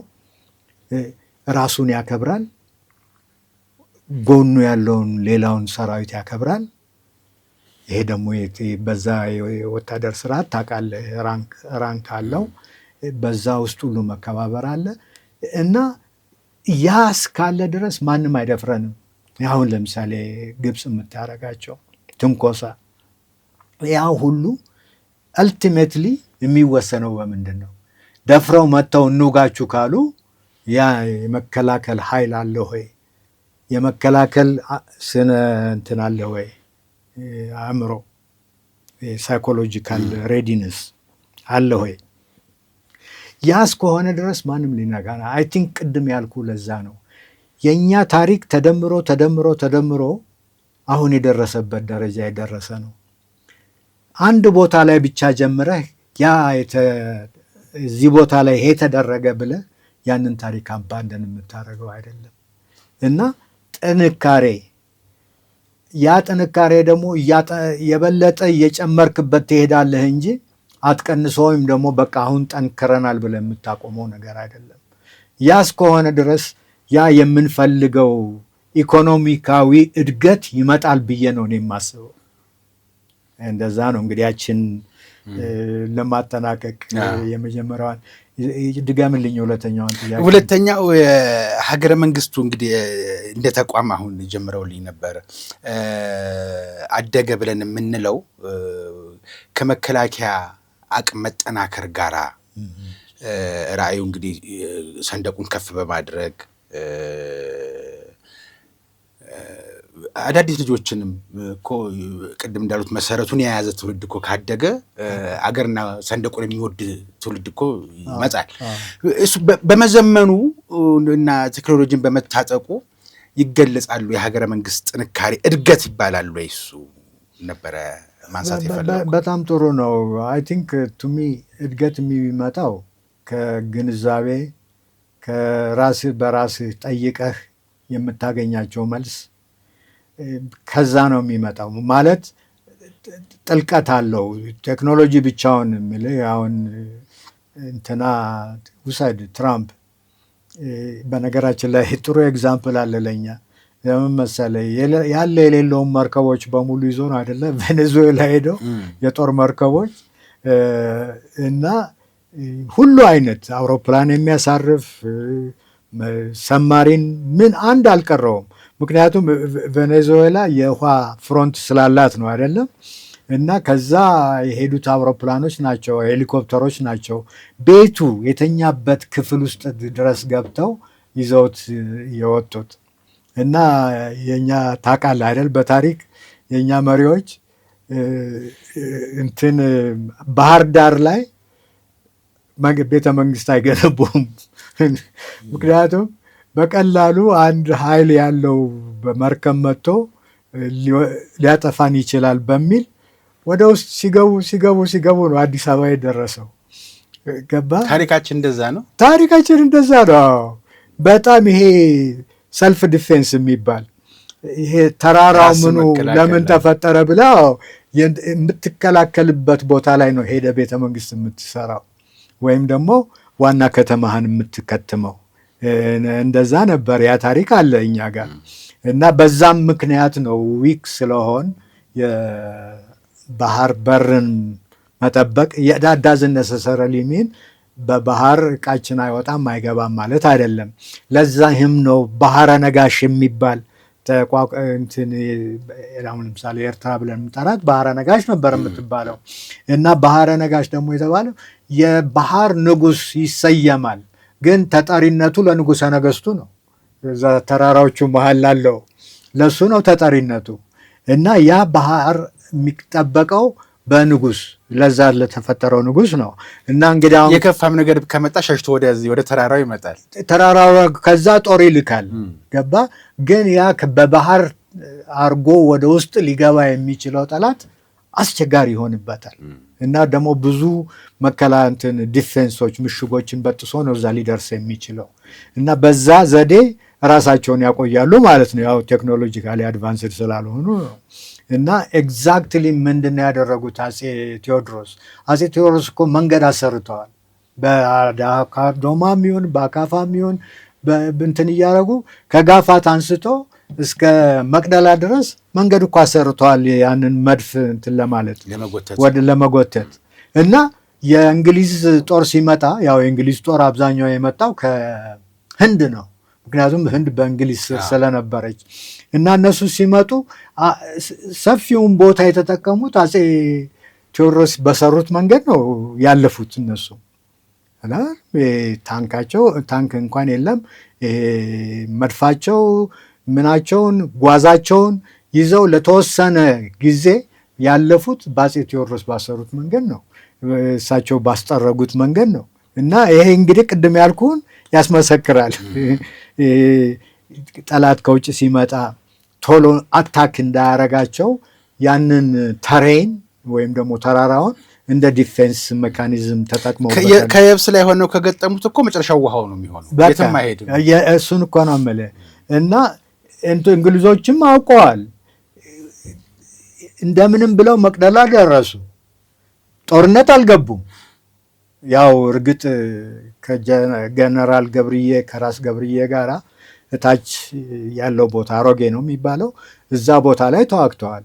ግን ያን ጊዜ ዘመኑ ያፈራውን ዘመናዊ መሳሪያ በሙሉ ታጥቀው ስለመጡና የኢትዮጵያኖች ደግሞ ያ መሳሪያ ስለሌላቸው ለመጀመሪያ ጊዜ አፄ ቴዎድሮስ ተሸነፉ ካልከው ማለት ነው። ያው ውጊያውን አሮጌ ቦታ የሚባለው ቦታ ውጊያው ላይ አልተሸነፉም። ምክንያቱም የራሳቸውን ሕይወት ወሰዱ እንጂ አጠፉ እንጂ አልተሸነፉም። እና ኢማጂን አርግ ያንን አርገው እንግሊዞች ምንድን ነው ያ ሚያዝያ ነው ኤፕሪል አንደውም ለፋሲካ እነሱም እንዲያከብሩ ብለው ማዕት በግና ፍየል ልከውላቸው ነበረ ለእንግሊዞቹ። እነሱ ገብርዬን ካሸነፉ በኋላ ወደ እንትን መጡ፣ ወደ መቅደላ ሊወጡ መለሱላቸው ለአፄ ኃይለ ሥላሴ ትዕቢታቸው። እኛ የምንፈልገው አንተ እጅህ እንድትሰጥ ነው። አፄ ቴዎድሮስን አፄ ኃይለ ሥላሴ አይደለማ አፄ ቴዎድሮስ እና እጄን አልሰጥም ብለው ሕይወታቸውን አጠፉ። ግን ያንን ካረጉ በኋላ አንተ ንጉሱን ከቦታው ከስልጣናቸው ካስወረድክ በኋላ ያን ቦታ አትይዝም። ሊይዙ እንደማይችሉና ያ ዝናብ ከመምጣቱ በፊት ጭቃው ከመምጣቱ በፊት ረሽ አድርገው ተመልሰው ምጽዋ ገቡ። በእነሱ ጊዜ ያው አርቂቆ የሚባል ቦታ ነው ወደባቸው የነበረው። ተመለሱ። የሰረቁትንም ሰርቀው በጣም ክቡር ስንት ቅርሶቻችንን ሰርቀው 12 ዝሆን ነው የጫኑት። ጭነው ተመልሰው ወጡ። ዘፖይንት ምንድን ነው ይሄ ባህር ጋር የኛ ነገስታት አለመስራታቸው፣ አዎ ሀገረ መንግስትን እዛ ጋር አለማቆማቸው የታሪክ ምክንያቶች አሉት ማለት ነው። እና ያ ቬሪ ኢምፖርታንት እና ለዛም ነው እንግዲህ የዛ ኮንስኮንስ እስካሁን ድረስ እንደ ችግር ውስጥ እንድንሆን በጭንቀት እንድንኖር አላለም። ማንም በባህር አካባቢ ያሉ የእኛን ናሽናል ኢንተረስት የሚጎዳ ከሆነ ያንን በቶሎ ሄደን ልናቆመው የማንችልበት ሁኔታ። በዚህ ላይ ደግሞ ግድግዳ ተሰራብን። በማንኛውም ቦታ ወደ ባህር እንዳንሄድ ግድግዳ አሁን ተሰራብን እና እዛ ደግሞ ባህሩ ጋር ግድግዳ የሰሩት ለምንድን ነው? ከኢትዮጵያ ጋር ንግድ ከመለዋወጥ ይበልጥ ይህን ግድግዳ ብንሰራ ዞሮ በመጨረሻ ስለምናዳክማት ያኔ እንቆጣጠራታለን ነው። ሌላ ምንም እኮ ሚስጥር የለው። የነ ጅቡቲ ጨዋታ የነ ኤርትራን ጨዋታ በምታይበት ጊዜ ይኸው ነው። የሶማሌላንድንም ጨዋታ ምክንያቱም ለእኛ የሚጠቅም ሊሆን ይችላል ወይም ለእኛ የሚጎዳ ይችላል አላለም። ግን ዞሮ ምንድን ነው የእነሱን ጨዋታ በምታይበት ጊዜ እቺ በጣም በተፈጥሮ የታደለች ሀገር እንዴት አድርገን ልንቆጣጠራት እንችላለን ነው ጨዋታው። ወደ እሱ እመጣለሁኝ። አሁን አንድ ነገር ውስጥ አጫሩብኝ ፕሮፌሰር። ባህር አጠገብ ባህር ዳርቻ ላይ ቤተ መንግስት የመስራትና ሀገረ መንግስትን እዛ ጋር የማቆም ፍርሃታችን በውሃ የሚመጣን ጠላት ለመከላከል ጊዜ ስለሚወስድ ወደኋላ ፈቀቅ ብለን በተራራው መሃል ሆነን ውሃውን ወጥቶ የብስ ላይ ከረገጠ አባረን ወደ ውሃውን ቀብረዋለን። አለበለዚያ ግን እኛንም ይዞን ወደ ውሃ ይሄዳል በሚል ነው። ምናልባት የኛ የባህር ኃይል አሰለጣጠናችንም ሄዶ ለማጥቃትም ይህን ያክል ብርታት ያለው ነበር ማለት ይቻላል ያን ጊዜ። ቢሆንማ ምን መሰለህ ዘይ ኮንክሉድድ እሱ እኮ ነው የምልህ። ምንድን ነው የተደረሰበት የመጨረሻ ውሳኔ? ባህሩ ጠላት ሊያመጣ ይችላል፣ ከኛ የበለጠ ኃይል ያለው ጠላት ሊያመጣ ይችላል ነው እንጂ እነ እኮ አፄ ካሌብ ቀይ ባህርን አቋርጠው በመርከብ እኮ ነው ሄደው ጦራቸውን ይዘው ሄደው ታጅራን ላይ ድል ሊያገኙ የቻሉት። እና የባህር ኃይል በጣም ግዙፍ ሆኖ ማንም የማይደፍርበት ጊዜ ነበር። ግን በኋላ ነው እያደር በተለይ ደግሞ የእስልምና መወለድና ማደግ የእስልምና መወለድና ማደግ ያንን አካባቢ አሁን ለምሳሌ እስልምና አይተህ እንደሆነ የተቆጣጠረው በኮስት ላይን ላይ ያሉትን ቦታዎች ነው፣ ወደቦችን ነው። አሁን ለምሳሌ እንትኑ ቱርክን ውሰድ። የፓሻ የተርክሽ ኤምፓየር ሲቋቋም ማነው? እስማኤል ፓሻ ሳይሆን ኦቶማን ለኦቶማን ኤምፓየር። ኦቶማን ኤምፓየርን በምትወስድበት ጊዜ ከግብፅ አንስቶ እስከ እንትን እስከ ስዋኪን የሚባል ቦታ ኮስት ላይኑ በሁለቱም በኩል በምስራቁም በምዕራብም በኩል ወደቡን ብቻ ነው የያዙት። ምጽዋን ነው በ1557 ነው በ16 ሴንቸሪ ይዘውት ነበር። ከዛ ግብጾች ያዙት። ከግብጾች ነው እንግዲህ ጣሊያኖች መጨረሻ የወሰዱት የሂዊት ትሪቲ የሚባል ቬሪ ክሪቲካል፣ አሁንም ለአርጊመንት እያመጣ ነው። ሂዊት ትሪቲ ምንድን ነው? ዊሊያም ሂዊት እንትን ነው አድሚራል ዊሊያም ሂዊት የእንግሊዝ ተወካይ ሆነው ከአፄ ዮሐንስ ጋር የተፈራረመው ስምምነት ነው። ይሄ የተፈራረመው ስምምነት ምንድን ነው የሚለው 19 ሴንቸሪ ከግብጾች ተከበው ነበረ በመሃዲስቶች ሱዳን ውስጥ እና እነሱን እርዳታ ጠየቀች እንግሊዝ። ምክንያቱም ግብፅ የእንግሊዝ አላይ ነበረች እና እርዳታ ጠየቀች እንግሊዝ አፄ ዮሐንስ እንዲረዱ እና ጦር ላኩ። ያ ጦር መሃዲስቶቹን አሸንፎ ግብፅን አስለቅቆ ያው ምጽዋ ሰፍረው ስለነበር በዛ አድርገው ወደ ግብፅ እንዲሄዱ አረጉ። የኛ የትሪቲውን ፓርት ፈጽመናል። ውሉ ምንድን ነው የሚለው?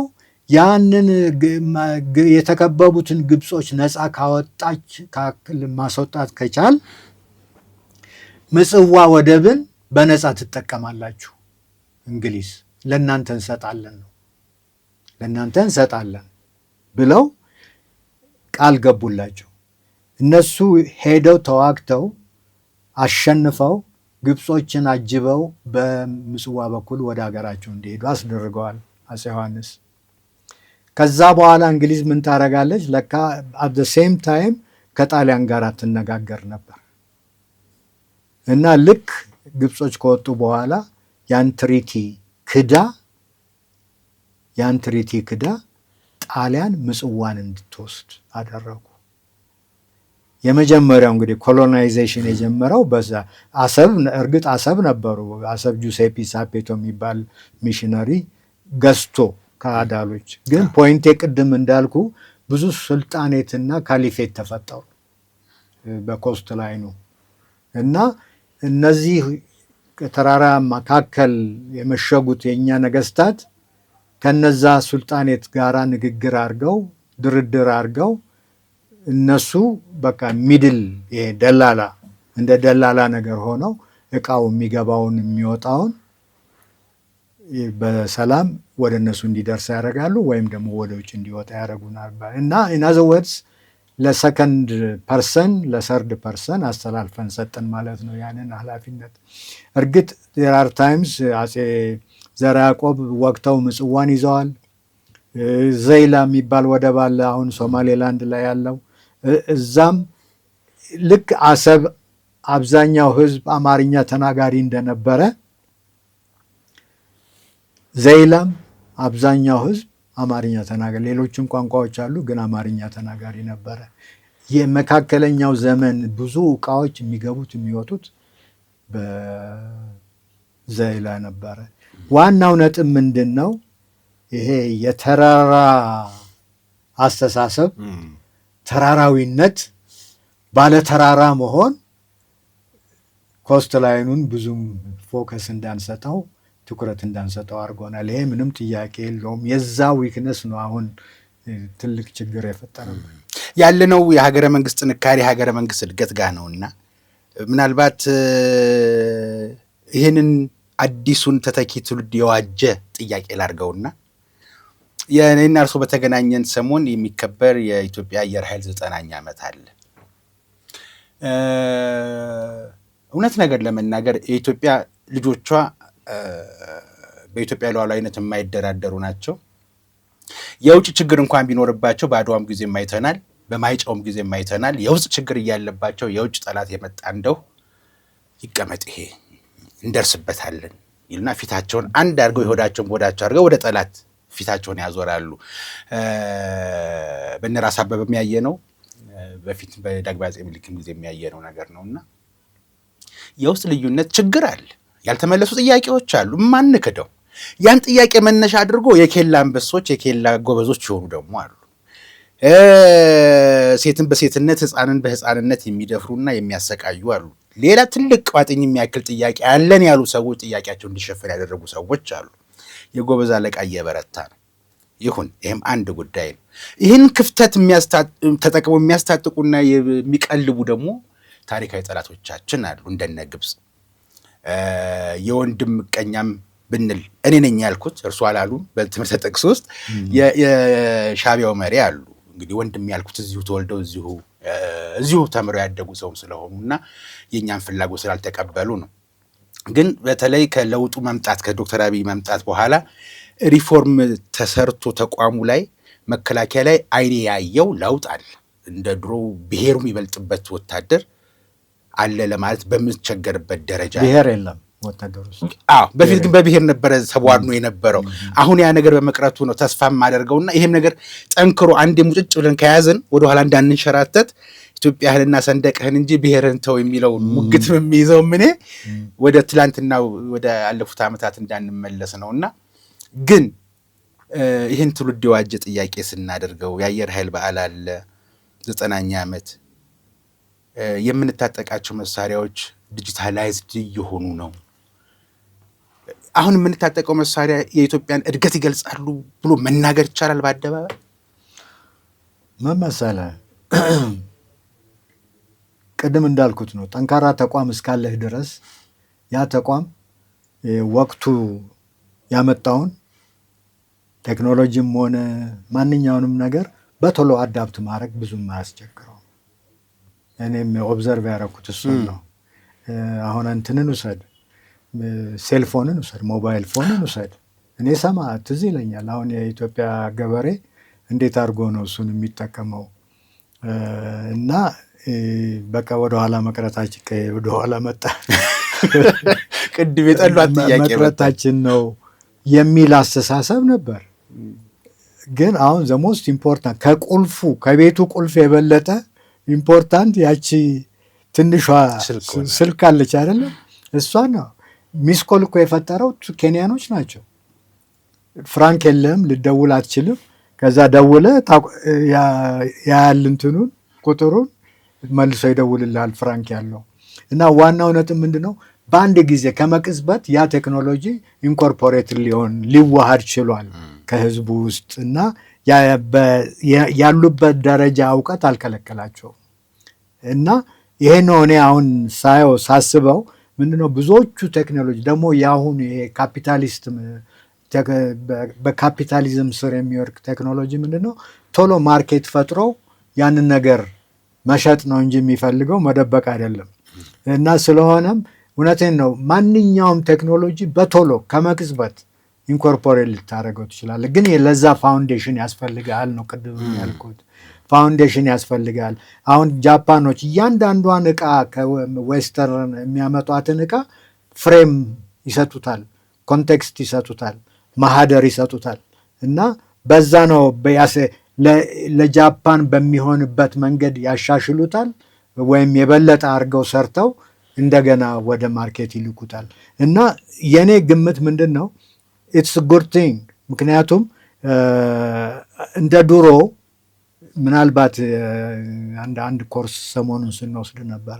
ምንድን ነው አንተ ጦርነት ውስጥ ገብተህ ጦርነት የምታሸንፈው ባትል ፊልድ ላይ ሄደህ ጠመንጃህን፣ መድፍህን፣ ታንክህን አሸክመህ ሜቢ ያንን ሞመንት የተጋጠምክበትን ልታሸንፍ ትችላለህ።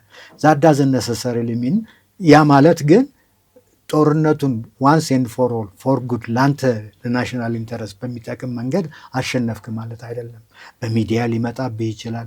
በተለያዩ መንገዶች ያ ጠላትህ ስቲል ፐርቬል ሊያደርግ የሚችልበት መንገድ ሊኖር ይችላል። ብዙ መንገዶች አሉ እና ያ ቴክኖሎጂን ቶሎ አድርገህ ኢምብሬስ ማድረግ የምትችልበት ሁኔታ እውነቴን ነው ይሄን ያህል የሚያስቸግር አይደለም። አሁን ሳየው እኛም እኮ ራሳችንን ተመልከት።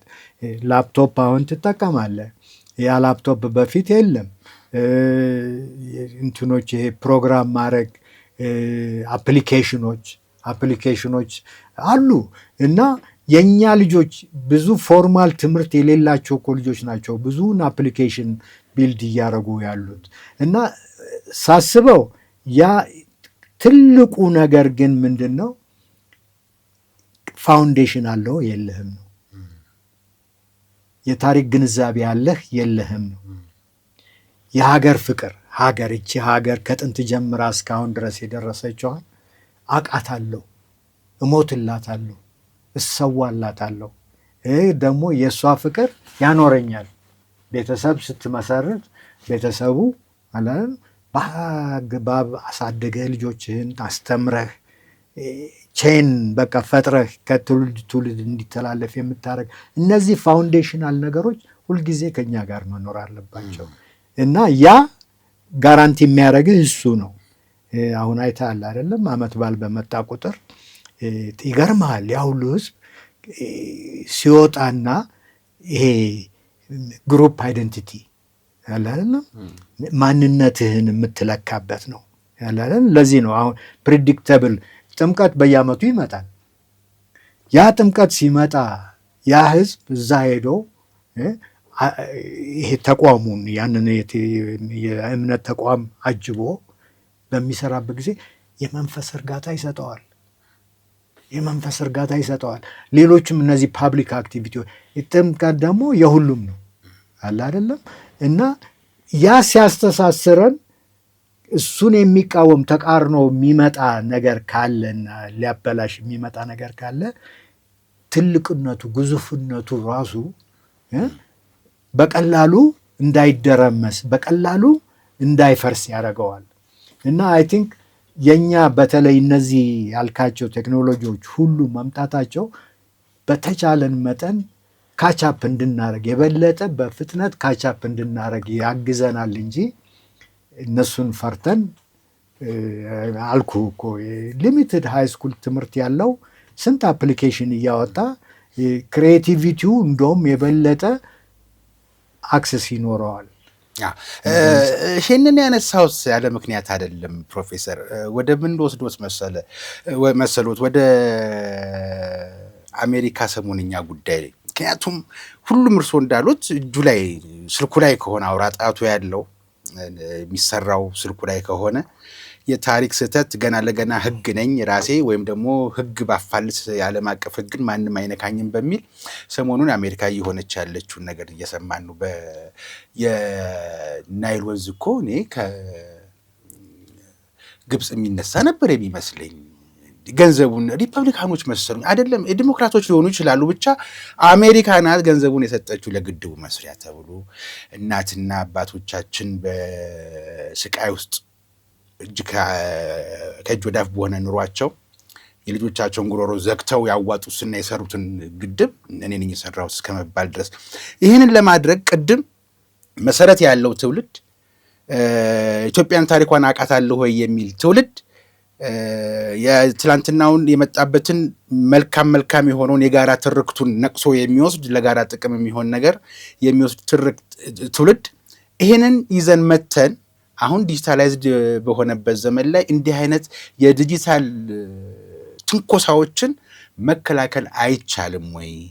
ግብፅስ የአባይ ግድብ ማነው የአባይ ወንዝ የናይል ወንዝ የግብፅ መስሎ የነበር ብሎ መልሶ ደግሞ እኔ ነኝ እኮ ገንዘብ ሰጥቼ የገደብኩት የተጣረሰ ነገር መናገር ለእንደዚህ አይነት ነገር መንግስት ወይም በአሜሪካ የኢትዮጵያ ኤምባሲ ውስጥ ያሉ ዲፕሎማቶችና ቆንስላዎች መልስ ከመስጠታቸው ወይም መልስ እንዲሰጡ ከመጠበቅ ይልቅ እኛ መልስ መስጠት የለብንም ወይ? ስለ ግድቡ እኔና እርሶ አያገባንም ወይ? ይሄ ትውልድ አያገባውም ወይ? ተጨቁኖ አይደለም ወይ? አቶ አይደለም ወይ? ካለችው ላይ ቀንሶ የገነባው እና ለምንድን መንግስትን የምንጠብቀው የሚለውን ጥያቄ ላስከትል ስለፈለግኩ ነው። በጣም ጥሩ መመሰለ ቁም ነገሩ በጣም ትልቁ ቁም ነገር አዲስ ክስተት ነው። ይሄ የአሜሪካው ፕሬዚዳንት አዲስ ክስተት ነው። አዲስ ክስተት የሚለው ምንድን ነው? ልክ ያኔ አሜሪካ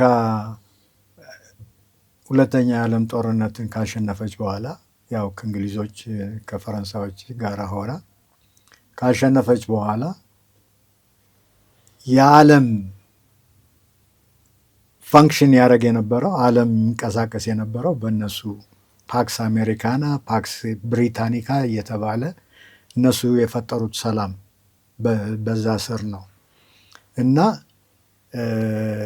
አሁን ያለው ሁኔታ ምንድን ነው? ይሄ ፓክስ አሜሪካና የሚባለው ወይም ደግሞ የአሜሪካ ሰላም በጣም የገዘፈ ሆነና ልክ ጦርነቱ እንዳለቀ ሁለተኛው ዓለም ጦርነት እንዳለቀ በተለይ ይሄ ባክያርድ የእኛ ጓሮ የሚሉት ሳውዝ አሜሪካ ዘካረቢያን በሙሉ በቁጥጥራቸው ስር ሆኖ ነበረ፣ አሜሪካ ማለት ነው። ያን ጊዜ አሁን እኮ አዲስ ነገር አይደለም። ቬኔዙዌላ ላይ የተደረገው ሴንትራል አሜሪካ ብትሄድ እነ ሆንዱራስ እነ ጓትማላ ያ አካባቢ በሙሉ 5-6 ጊዜ የመረጧቸውን መሪዎች ከስልጣን እንዲወርዱ አድርገዋል። ልክ ሄደው እንትናን እንዳደረጉት ማዱሮን እንዳደረጉት የቬኔዙዌላን ፕሬዚዳንት ሄደው በሄሊኮፕተር በአውሮፕላን አሜሪካ ኒውዮርክ እስር ቤት እንዲገቡ አድርገዋቸዋል። እና ይሄ በቃ አይን ያወጣ ግልጽ ያለ ኔክድ ኢምፔሪያሊዝም ማለት ነው። በቃ አሜሪካ ዌር ኢን ቻርጅ ብላ ያንን ኢን ዘ 40s ኢን ዘ 50s የነበረውን ፕራክቲስ ነው አሁን ትራምፕ ያመጣው ማለት ነው። ህገ መንግስቱን ሳይከተል ኮንግረስን ሳያማክር ለራሱ ሀብት ለማካበት እና ቬኔዙዌላን ለምሳሌ አታክ ሲያደርግ ምንድን ነው ቬኔዙዌላ ላይ ያለው ዘ ላርጀስት ዲፖዚት ኦፍ ኦይል ኢን ዘ ወርልድ እዛ ነው ያለው። ሌሎችም ደግሞ እነዚህ ሬር ሚነራልስ የሚባሉት በጣም በብዛት ሀብት አላቸው ቬኔዙዌላዎች። እና ይህን ሲያደርግ ያውቃል ራሻ ልታስቆመው አትችልም፣ ቻይና ልታስቆመው አትችልም። ይህን ደግሞ ያደርገው ምንድነው ሲስተሙን ተጠቅሞ ራሱን የበለጠ ሀብታም ሊያደርግ የእሱን ፋሚሊ የበለጠ ሀብታም ለማድረግ ነው።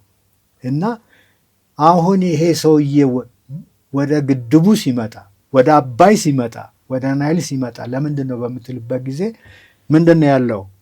ትልቅ ዲማንድ አለ ለኤሌክትሪሲቲ በአፍሪካ ውስጥ በመካከለኛው ምስራቅ ውስጥ ትልቅ ዲማንድ አለ። ኢትዮጵያ አሁን እየዘረጋች ነው የኤሌክትሪክ መስመር እስከ ደቡብ አፍሪካ የሚደርስ ኦልሬዲ ኬንያ ደርሷል። ከዛ ዩጋንዳ፣ ቡሩንዲ፣ ሩዋንዳ፣ ታንዛኒያ እያለ እዛ ድረስ የሚሄድ በዚህ በኩል ደግሞ ጅቡቲ ኢንታየርሊ ኤሌክትሪሲቲ ከኛ ነው የምትወስደው። ደቡብ ሱዳን ትፈልጋለች።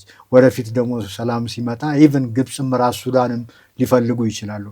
ያንን ማርኬት ነው ያየው ይሄ ሰውዬ ከዛ እንዴት አድርጎ በቃ የትራንዛክሽናል ነው የሚባለው በነጋዴ አይን ነው ያየው። በዛ አይን አይቶት ነው። እና ደግሞ እንግዲህ የዛ ባክግራውንድ ምንድን ነው? ኢትዮጵያ ደካማ ናት። አሁን የእሱ ሪዲንግ ምንድን ነው? ኢትዮጵያ እርስ በርስ ጦርነት ውስጥ ገብታለች፣ ታምሳለች። የኢሳያስን ታያለ፣ ሁሉንም ጎረቤቶቻችንን በምታይበት ጊዜ የሰላም እድገት አይደለም እያየን ያለ ነው። የምናየው ምንድን ነው? የግጭት እድገት ነው። እና እነዛን ሁኔታዎች ካልኩሌት አድርጎ ነው እንግዲህ ኢትዮጵያ አሁን እንትን ሊል ሲል ካልኩሌሽኑ አልቲሜትሊ ናሽናል ኢንተረስት አሁን ባይሆኑ ጊዜ ደግሞ ናሽናል ኢንተረስት ዲፋይንድ የሚሆነው አሜሪካን ሀገር በፕሬዚዳንቱ ኢንተረስት ነው፣ በራሱ ኢንተረስት ነው። ምክንያቱም የናሽናል ኢንተረስት ቢሆን ኖሮ ፓርላማውን ኮንግረስን አማክሮ ኮሚኒቲዎችን አማክሮ ከህዝብ ጋር ተወያይቶ የሚያደርገው ድርጊት ነበረ። ግን ያንን አይደለም እያየ ነው የምናየው። አሁን የተናገረውን ደግሞ እዚህ ጋር ያጥፋል። አሁን ለምሳሌ ግሪንላንድን፣ በነገራችን ላይ ግሪንላንድና አይስላንድን ሁልጊዜ ያምታታል ሲናገር። ቱ ዛት ኤክስቴንት ነው ይሄ ሰውዬ ኢቭን ጥልቅ እውቀት ሳይኖረው ነው የሚያደርገው ድርጊት። ግሪንላንድን ወራ ለአሜሪካ ውስጥ ኢንኮርፖሬት አረጋታለሁ። እርግጥ ግሪንላንድ በዴንማርክ ስር ናት፣ ግን ግሪንላንድ ነፃ መውጣት አለባት ጀስት ላይክ ኤኒ አዘር ኮሎኒያል ካንትሪ። ለ600 ዓመታት ነው ዴንማርክ ሰልፍ ገቨርናንስ እንዳይኖራቸው አድርገው የያዟቸው። የተበደሉ ናቸው። እሱንም ካልኩሌት አድርጎ ነው። ምክንያቱም ህዝቡ ከአሜሪካ ጋራ ምናልባት እነዚህን ከ600 ዓመት ጫንቃችን ላይ ያሉትን ሊያስወርድልን ይችላል በሚል ካልኩሌሽን ሊሆን ይችላል። ግን ዋናው ነጥብ ምንድን ነው? ይሄ ኔክድ የሆነ ምንም ሀፍረት የሌለው ምንም ገደብ ሊደረግበት የማይችል ኢምፔሪያሊዝም እንደገና ተመልሶ መጣ። በ40 እንደ 1950 ያየ ነው ተመልሶ መጣ። አሁን እንትና እያደረገ ያለው ምንድን ነው? የአሜሪካ የደረሰችበትን እድገት በሙሉ ጠምዝዞ ለራሱ ጥቅም የሚውልበትን መንገድ ቪሸስሊ እንደው አይን ባወጣ መንገድ ኢምፕሊመንት እያደረገ ነው ያለው። ለእኛ ቁም ነገሩ ምንድን ነው? ይሄ ማርኬት እየፈጠርን ነው ለምናመርተው ኤሌክትሪክ በግድቡ ምክንያት። ከዚህ በፊት የተቀየሱ 3 የቀሩ ደግሞ አሉ። እነሱ መሰራት አለባቸው። ይሄ ነው ስቴቱ መጠንከር አለበት፣ ሰራዊቱ መጠንከር አለበት። እነዛን ብሔራዊ ኢንተረስታችንን ሊያስከብሩ የሚችሉት ስራዎች ላይ ማተኮር አለብን እንጂ እነሱ በጮሁ ቁጥር ነንሰንስ የሆነ ነገር ባመጡ ቁጥር ሪያክት ማድረጉ ተገቢ አይመስለኝም። እንደ መንግስት እኔም በዚህ ሀሳብ እስማማለሁ ፕሮፌሰር። የመታረም ካለብኝ ይታረማለሁ፣ የታናሽነት የኔ ያክል። ግን እነሱ ስላሉ መንግስት እየተነሳ መልስ መስጠት የለበትም። የኖሞር አይነት ዘመቻው ግን በህዝቡ ዘንድ መንቀስቀስ ያለበት ይመስለኛል። ውረዱልን ከትከሻችን ላይ ልንል አሁን ጊዜው ነው ብዬ አስባለሁ። ለምን የተምታታም ነገር ነው። ግብፅና ኢትዮጵያ ጦርነት ሊከፍቱ ድቦ ሞከረችን ነበር ያለው ሰውዬ። እውነቱ ስንት ጊዜ አቋርጬ ሰላም እንዲመጣ አድርጌ ያለሁ ሁሉ ብሎ ራሳቸውን ትናየት ቆለሉ እና በገንዘባችን የተዋጣው ይሄ ሁሉ ሲባል ኖ እነሱ በሚሰሙት በፈረንጅ አፍ ኖ ልንል አይገባም ወይ? ቅድምም የትውልዱ ገን ያነሳሁት የነበረው መታጠቅ መሳሪያ ዘመናዊ መሳሪያ ከመታጠቅ ጋር ያገናኘሁት ውሃ ውስጥ የሚንሳፈፍ እና ውሃ ውስጥ ሊጠልቅም የሚችል ከውሃ ውጭም ሊበር የሚችል የባህር ኃይላችን የታጠቀውን መሳሪያ እናውቃለን። አየር ኃይላችን እንኳን በዚህ አጋጣሚ እንኳን ለ90ኛ ዓመት በዓል በሰላም አደረሳቸው። የታጠቀውን መሳሪያም ቴክኖሎጂንም እናውቃለን። ወጣት ልጆች ናቸው ያሉት። ይሄ ወጣት ደግሞ ለስራ ለፈጠራ አገርን ለመውደድ ቅድም እንዳሉት ዋናው መሰረቱ ፋውንዴሽኑ ነው። እሱ ካለ በጥሩ ሁኔታ ጠላትን መመለስ ይቻላል። ግን ኖ ማለት አይቻልም ወይ? አይገባንም ወይ? መንግስት ከቤተ መንግስት ወጥቶ መግለጫ እስኪሰጥ ድረስ መጠበቅ አለብን ወይ የሚለውን ነገር እንዲያያይዙልኝ ስለፈለኩ። እርግጥ ነው መጠበቅ የለብንም። ግን ምንድን ነው መሰለህ ሀገራችን ትርክቶች በዝተዋል። የተለያዩ ትርክቶች አሉ። ህዝቡ አንዳንድ ጊዜ ግር ቢለው መደንገጥ የለብንም እና ትልቁ ነገር ምንድን ነው? 2 ነገሮች አሉ አሁን ማድረግ ያለብን። አንደኛ ይሄ የፋውንዴሽኑ ግንዛቤ ያስፈልጋል እና ያንን ደግሞ ግንዛቤ ሳትታክት ሳይሰለችህ ሁልጊዜ ማድረግ አለብህ። አንዳንድ ኒውሶች ቶሎ ትሰማቸውና ከዛ በኋላ በቃ ይሰለችሃል። አንዳንዶቹ ጉዳዮች ግን ምንጊዜም ከአእምሮ ያ መፍትሄ እስካልተገኘለት ድረስ ከአእምሮ ሊወጡ የማይችሉ መሆን አለባቸው። ከአእምሮ አይወጡም። ከአእምሮ ደግሞ እንዲገቡ ብዙ የተለያየ ዘዴ መጠቀም አለብን። አሁን እኔ እናንተ ይህንን ዲስከሽን ስላደረግን ያ መጨረሻ ጥሩ ነው በቃ ወሳኝ ነው ብለህ ልታቆም አትችልም።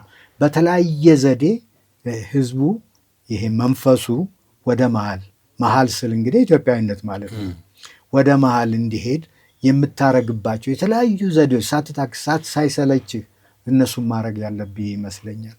እና አልቲሜትሊ ደግሞ የሚያዋጣው እሱ ነው አይደለም። በአሁኑ ጊዜ ተሸንሽነህ ትንንሽ ሀገር ፈጥረህ ልትኖር አትችልም። ኢትስ ኢምፖሲብል። እና ያ አንድ መሆናችን ብዝሃነታችን ደግሞ ኢዝ ቬሪ ኢምፖርታንት። አሁን የትልቁ ፕሪንሲፕል የኛ ምንድን ነው? ብዝሃነታችን ነው። ኢትዮጵያ 86 የተለያዩ የቋንቋ ቡድኖች አሏት ሲባል ይሄ ቀላል ትልቅ ጸጋ ነው። እንደ ጸጋ አይተህ ያንን የበለጠ እንዲያድግ ነው እንጂ የምታደርገው። በአሁኑ ጊዜ እንደዛም አይነት ሁኔታ ያለ አይመስለኝም እኔ አሁን ሳስበው እና የደረስንበት ደረጃ ማለት ነው። እና ግን ምንድን ነው ህዝቡ መፈቃቀር አለበት። አሁን ለምሳሌ ይሄ ክልል ብለህ የፈጠርከው የሚያስተሳስርህ ነው እንጂ የሚከልልህ እዚህ ቁም አንተ እዚህ ቁም የሚያሰኝ ከሆነ ያ እንግዲህ በራሳችን ድርጊት ወደኋላ የሚጎትተን ሁኔታ መጣን ማለት ነው። እና ምንድን ነው እንደ አሜሪካ እኮ ከመላው ዓለም ነው ህዝቡ ወደዛ መሄድ የሚፈልገው። ቅድም እንዳልኩ ነው ብዙውን ጊዜ ይሄ በጣም ሶፊስቲኬትድ የሆኑትን ቴክኖሎጂዎች እኮ የሚፈጥሩ ኢሚግራንት ሆነው አሁን በቅርብ እኮ እዛ ሄዱ ነው። ምክንያቱም ሁኔታው ኢንቫይሮንመንቱ በጣም አመቺ ስለሆነ እነሱ ናቸው እኮ የሚፈጥሩት። ህንዶች ናቸው አብዛኛውን ቴክኖሎጂ እንትን ያደረጉት። በአሜሪካ ውስጥ ፒኤችዲ የሚያገኝ ወይ ህንድ ነው ወይ ቻይናዊ ነው ወይ አፍሪካዊ ነው። ገባ ምን እኔ እዛ ሁኜ የማውቀው ነው። እና እነሱ ናቸው ደግሞ ይሄ አዳዲስ እንትን ቴክኖሎጂ እያመጡ ያሉት እና ወደዛ ነው መሄድ። ኒውዮርክ ሲቲ ስንት ቋንቋ ነግሬሃለሁ ከዚህ በፊት 800 ቋንቋ እኮ ነው ያለው 800። ግን ያ ሁሉ በእንግሊዘኛ ኮሚኒኬት ያደርጋል እና እርስ በርሱ የሚግባብበት ቋንቋ።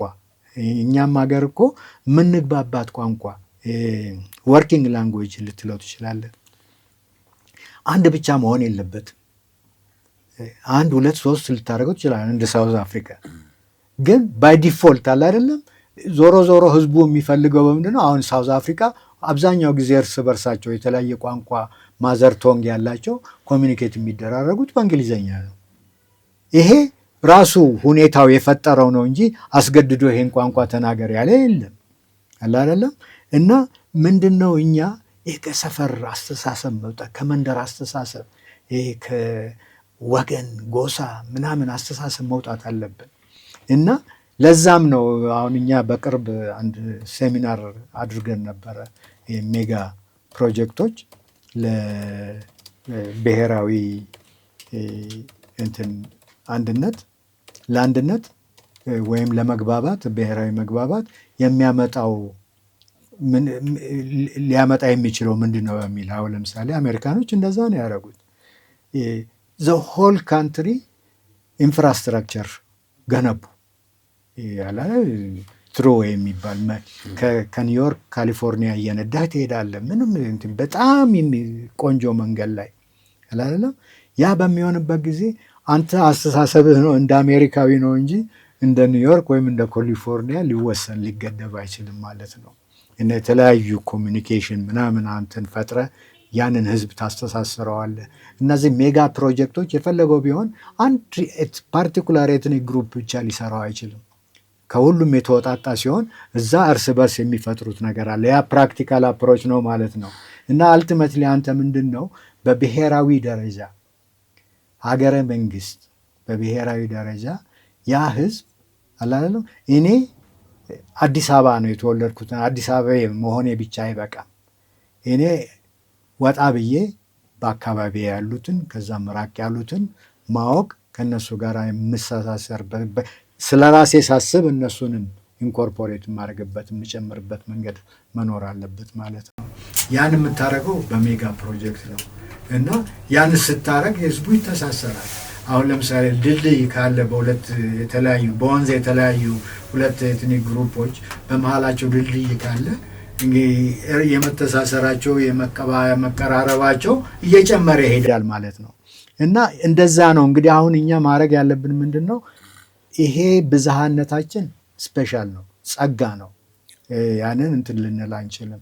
አት ሴም ታይም ደግሞ እርስ በርሳችን ኮሚኒኬት የምንደራረግበት ዘዴዎች መጨመር አለባቸው። እና ያንን እስካረግን ድረስ አይ ቲንክ ተስፋ አለ እና ያ የምናያቸውም ሁኔታዎች ተስፋ የሚሰጡ ናቸው። ተቋም በተለይ ኪኪ የሆኑት ተቋማት ማደግ መጠንከር አለባቸው። መርህ ላይ መመስረት አለባቸው። ዛትስ ቬሪ ኢምፖርታንት። እኔ አንተን የማከብረህ አንተ እኔን የምታከብረኝ ፋውንዴሽን እስካለ ድረስ በቃ እንትን ይሄ አርቲፊሻል ያልሆነ አለ አይደለም እስከሆነ ድረስ አይ ቲንክ ይቺ ሀገር ትልቅ ተስፋ ያላት ይመስለኛል። ተመልካቾቻችን ከፕሮፌሰር አየለ ጋራ ቀደም ሲል ምሰራበትን በነበረውም ጣቢያ ከሀቅና ሳቅም ካገኘኋቸውም በኋላ ከፕሮፌሰር አየለ ጋር ያደረግኩትን ቃለ ምልልሶች መለስ ብላችሁ ሰብስባችሁ ለታሪክ ማለት ነው እንድትፈርዱኝ ሊጠናቀቅ ሲል ነው እንደ አዲስ መጀመር የሚያምረኝ እና ብዙ ጊዜ ያልቅብኛል። እንደምታውቁ አንደበተ ርቱዓን ናቸው ሲያስረዱም ቋንቋቸውም ከባድ አይደለም። ቀንም ቢዋልበት ማታም ቢመሽበት እኔ ጠያቂውም አይሰለቸኝም፣ እናንተም አትሰለቹ። ምናልባት የሚያቋርጠኝ የህግ ጉዳይ ሆኖ የስቱዲዮ ህግ ዳይሬክተሮቹና ካሜራማኖቹ በቃ ሊሉኝ ይችላሉ እንጂ እኔ በግሌ አይታክተኝም እና ይሄን መዝግቡልኝ። ሊያልቅ ሲል ከእሳቸው ጋር ያለው ጨዋታ እየጣፈጠኝ እንደሚሄድ እናጠቃለሁ። ለማንኛውም ጥሩ ሀሳብ ነው የተነሳው። ያለን አማራጭ ያለችን ብቸኛ ሀገር ኢትዮጵያ እስከሆነች ተተኪው ኢትዮጵያዊ ትውልድ እስከሆነ ድረስ ለሱ የምንሰጠው ጥሪት ኢትዮጵያን ይዞ መሄድ ብቻ ነው። ሌላ አቅማችን ይፈቅድ ነገር የምንሰጠው ሀብት ንብረት ሳይሆን ኢትዮጵያዊነቱን አክብሮና ጠብቆ እንዲሄድ ነውና መሰረት ቢኖረው በትምህርት ካሪኩለም ውስጥ የተካተተ ኢትዮጵያዊነቱን መጨበጥ የሚችል የትላንትና ታሪኩን መያዝ የሚችል የሚጠቅመውን የጋራ ትርክት መያዝ የሚችል የማይጠቅመውን የግል ትርክት ቢተወው እኔ ከሚል እኛ ቢል ልክ ነኝ አይደለም?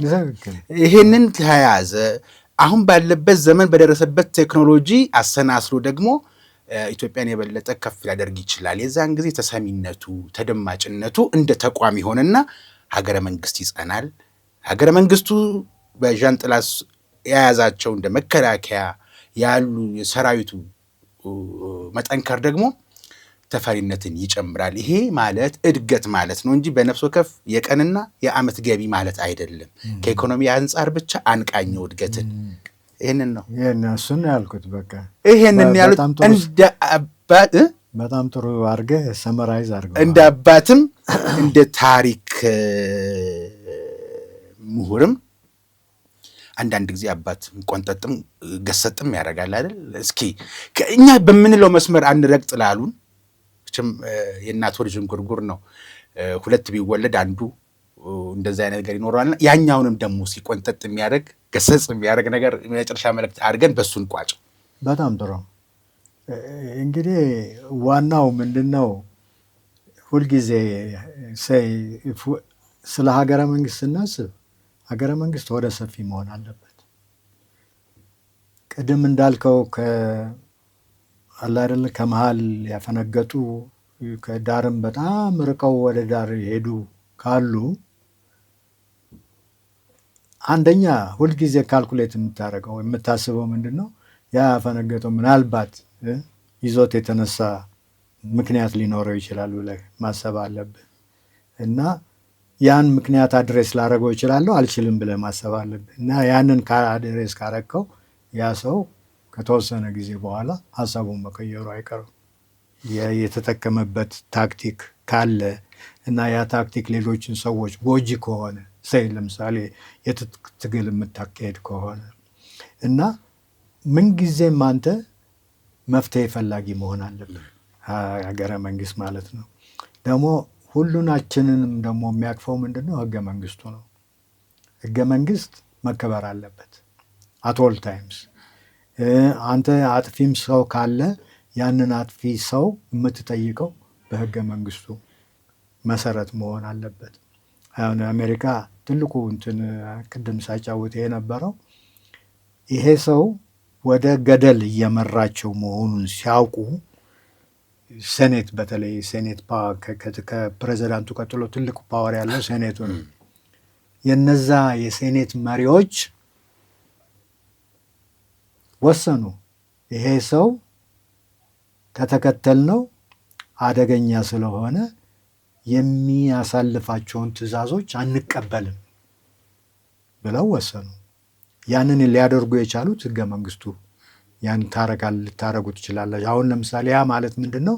አንድ ጀነራል የጦር አዛዥ እንግዲህ ያው እሱ ዋና ኮማንደር ስለሆነ ትዕዛዝ ቢሰጠው አልቀበልም ሊል ይችላል ማለት ነው። ያንን ጨዋታ ልትጫወት የምትችለው ህገ መንግስት ሲኖርና ያ ህገ መንግስት ጥብቅ አለ አይደለም በሚገባ በስራ ስታቅፈው ስትጠቀምበትም ምንም አይነት አቢዩዝ ሳይኖር ሲቀር ማለት ነው። እና ያ ነው እንግዲህ የስርዓታችንም አቅጣጫ ወደዛ ነው። ሁለተኛ ያለንበት እንትን ኢዝ ቬሪ ኢምፖርታንት። ስለ ጂኦፖለቲክስ ምንም አልተወያየንም። እኛ ያለንበት ቦታ ጂኦፖለቲካሊ ሴንሲቲቭ ነው አይደለም። ምን ማለት ነው እንደዛ ማለት? ያ ያለንበት ቦታ ለዓለም የንግድ መጓጓዣ በጣም ክሪቲካል የሆነ ቦታ ነው። ከሜዲትራኒያን ከአውሮፓ ያገናኛል፣ ከአፍሪካ በሙሉ ያገናኛል፣ ከኤዥያ ያገናኛል። እና ያ ስለሆነ እነዚህ ያንን ስትራቴጂክ ቦታ ሜክ ሹር ናሽናል ኢንተረስታቸውን እንዲያስጠብቅላቸው ብለው ነው ከ9 እስከ 10 11 ሀገሮች ጅቡቲ ላይ ሚሊትሪ ቤዝ የፈጠሩት። ምክንያቱም የእነሱ መርከቦች በዛ ሲተላለፉ ምንም አይነት አደጋ እንዳይደርስባቸው ስለፈለጉ ማለት ነው። እዛ ቦታ ላይ ነው ያለ ነው እኛ። አሁን ቅድም እንዳልኩ ይሄ የውሃ ግድግዳ ነው የተሰራብን እኛ ላይ። የውሃ ግድግዳ ማለት ምንድን ነው? ውሃው ከኛ በጣም በማይርቅ ቦታ ላይ እያለ እዛ ግን ውሃውን ተች እንዳናረግ ነው የተደረግነው። ያ ነገር ብዙ እንትኖች ይፈጥራል፣ ያለመረጋጋት ሁኔታ ይፈጥራል። ምክንያቱም አንተ 130 ነህ፣ አሁን 130 ሚሊዮን ነህ፣ ከተወሰነ ዓመታት በኋላ 200 ትሆናለህ። ታፍነህ ልትቆይ አትችልም። ስለዚህ ያ ቦታ ለጦርነት ለአስጊ የሆነ ቦታ ሆኖ ይገኛል ማለት ነው። ስለዚህ ምንድን ነው እቺ ኢትዮጵያ ቅድም እንዳልኩ ነው ስትሮንግ ሀገረ መንግስት፣ ስትሮንግ ሰራዊት፣ ስትሮንግ ኮንስቲቱሽን ያስፈልጋታል። አላትም፣ ግን ያንን ማጠናከር አለባት ማለት ነው። እና አሁን የተያዘው ካልኩሌሽን ኢቭን ፕሬዚዳንት ትራምፕ መጥቶ አሁን ላስታርቅ ምናምን ሲል ብሊቭ ሚ ለማስታረቅ አይደለም። ኢቭን የአሜሪካንን ናሽናል ኢንተረስት ፈልጎ አይደለም። እኔ ሳስበው እሱ ያየው ምንድን ነው የመልታይ ቢሊየን ዶላር ቢዝነስ እየተፈጠረ ነው ያለው፣ በኢነርጂ እየተፈጠረ ነው ያለው። እኛ ደግሞ ብዙ ካፓሲቲ ያለን እስከ 40,000 እስከ 50,000 ሜጋዋት ፕሮዲስ የማድረግ ችሎታ ነው ያለን። እነ ሳውዲ አረቢያ እስከ አውሮፓ ድረስ ልንልከው የምንችለው ኢነርጂ ነው ያለን። ስለዚህ ያንን አሁን ዊክ በሆንበት ጊዜ ድርድር ውስጥ ገብቶ ፌቨረብል ለሱ የሚስማማ ስምምነት ለማግኘት ነው፣ ለማስፈረም ነው። ያንን አለመቀበል ነው። እኔ ትልቁ ፍራቻዬ ምንድን ነው? በአንዳንድ ጊዜ ተጽዕኖ ሲበዛ በቀላሉ ግብጾች የሚፈልጉትን ነገር እንዲያገኙ። አሁን ግብጽ ትጮኻለች እንጂ ሌላ ምንም የምታደርገው ነገር የለም። ግን የእኛ ጠንካራነት ወሳኝ ነው። ልክ እሱን እኮ ለማለት ቅድም ፕሮፌሰር መንግስት መልስ እስኪሰጥ ድረስ ለምንድን ነው የምንጠብቀው? ኖ ሞር ማለት አሁን ነው ወቅቱ። ምክንያቱም ሰውየው በቀን 50 በርሜል ከቬንዙዌላ እያወጡ በግል ጉድጓዳቸው እያስከማቹ በራሳቸው የሪፐብሊካን ወታደር እያስጠበቁ የጡረታ ዘመናቸውን ነዳጅ በመሸጥ ይሄ ብቻ ይበቃም ብሎ ደግሞ ኮረንቲ መሸጥ አማራቸው። ኮረንቲ የሚሸጡት እንዴት ነው? ከኢትዮጵያ ጋር ግብጽ ምንም ላታደርገን በፈለገችበት ብትመጣ ምንም ላታደርገን፣ እንደውም የግርጌውን ልማታችን ብናፋጥነው እጇን ሰብስባ ትቀመጣለች።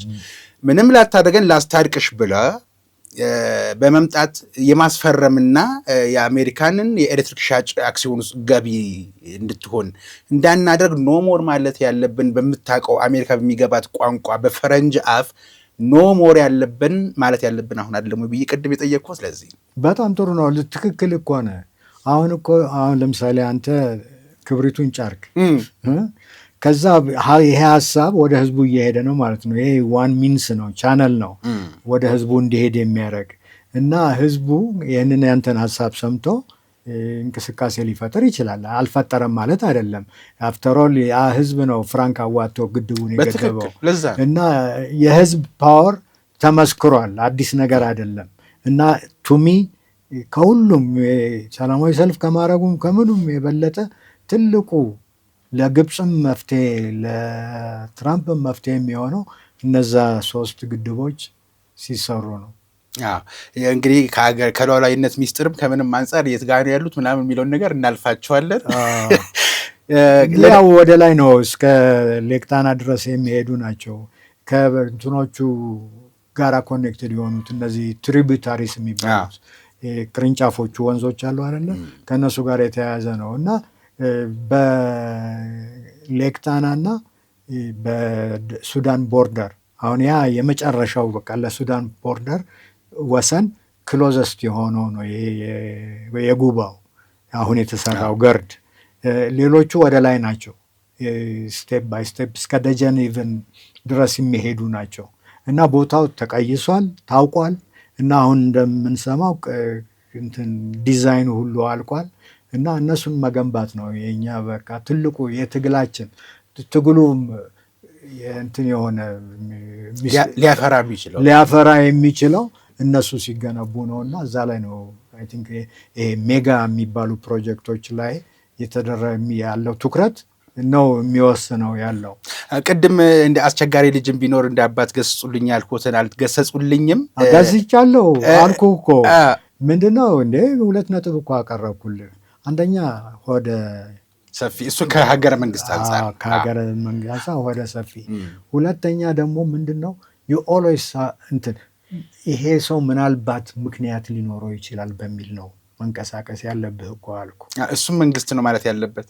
መንግስትም የትግልን ለመረጠው ሌላውም ደግሞ እንትን ስትለው ይሄ አሁን ምንድነው በጣም ጭካኔ የተመላበት ጭፍጨፋ እንትን ግጭት ውስጥ የምንገባው ምንድነው?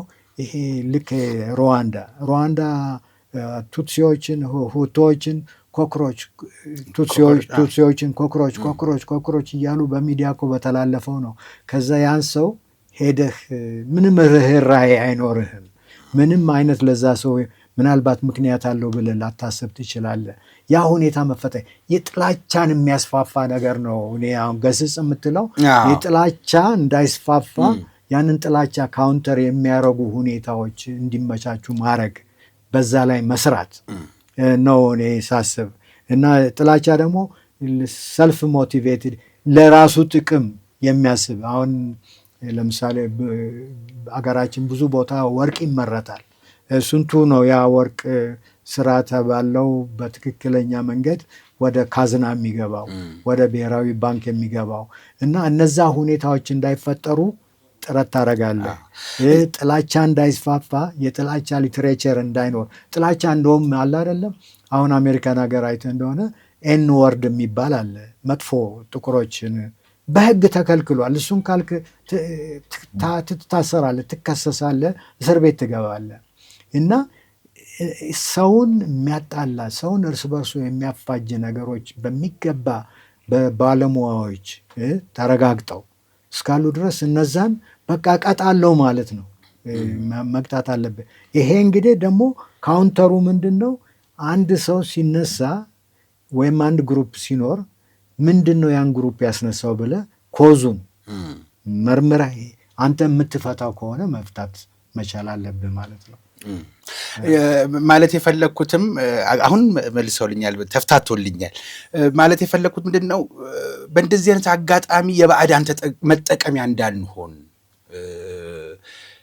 ቅድም ያልናቸው የተነሱ ጥያቄዎች ለምን መቼ የሚሉትን ነገሮች እንዴት ተነሱ የሚሉትን ጥያቄዎች መመለስ ጥያቄው የቀረበለትም አካል ግዴታው ነው። አቅም ከፈቀደ ይፈታል፣ አቅም ካልፈቀደ የሚፈታበትን ጊዜና ሁኔታዎችን እንዲመቻቹ ያደርጋል። ጠያቂም ጥያቄውን ለምን አቀረብክ አይባልም። ግን ይህን አጋጣሚ በመጠቀም ግብፅና የቅርብና የሩቅ ጎረቤቶቻችን እያደረጉት ያለው ስራ ጠልፎ ለዛውም በገንዘብ ተጠልፎ መውደቅና ኢትዮጵያን ወደ ሌላ ቦታ ጋር መውሰድ በታሪክም በትውልድም ያስጠይቃል እና እንደዚህ የሚያደርጉ ወገኖች ቆም ብለው ታዝኖላቸው አይደለም ተጋደሉ ብለው ክላሽ ሲሰጡ ካይሮ ስታስታጥቅና $100 ስትልክ እውነት ያ ሰው ዳቦ ገዝቶ እንዲበላበት አይደለም $100 ያንን መሳሪያ እኔን እንዲገልበት ነው። ለምን እኔን እንዲገልበት ፈለገች ነው። ይህንን ሂሳብ መስራት ቢችሉ ለማለት ፈልጌ ነው።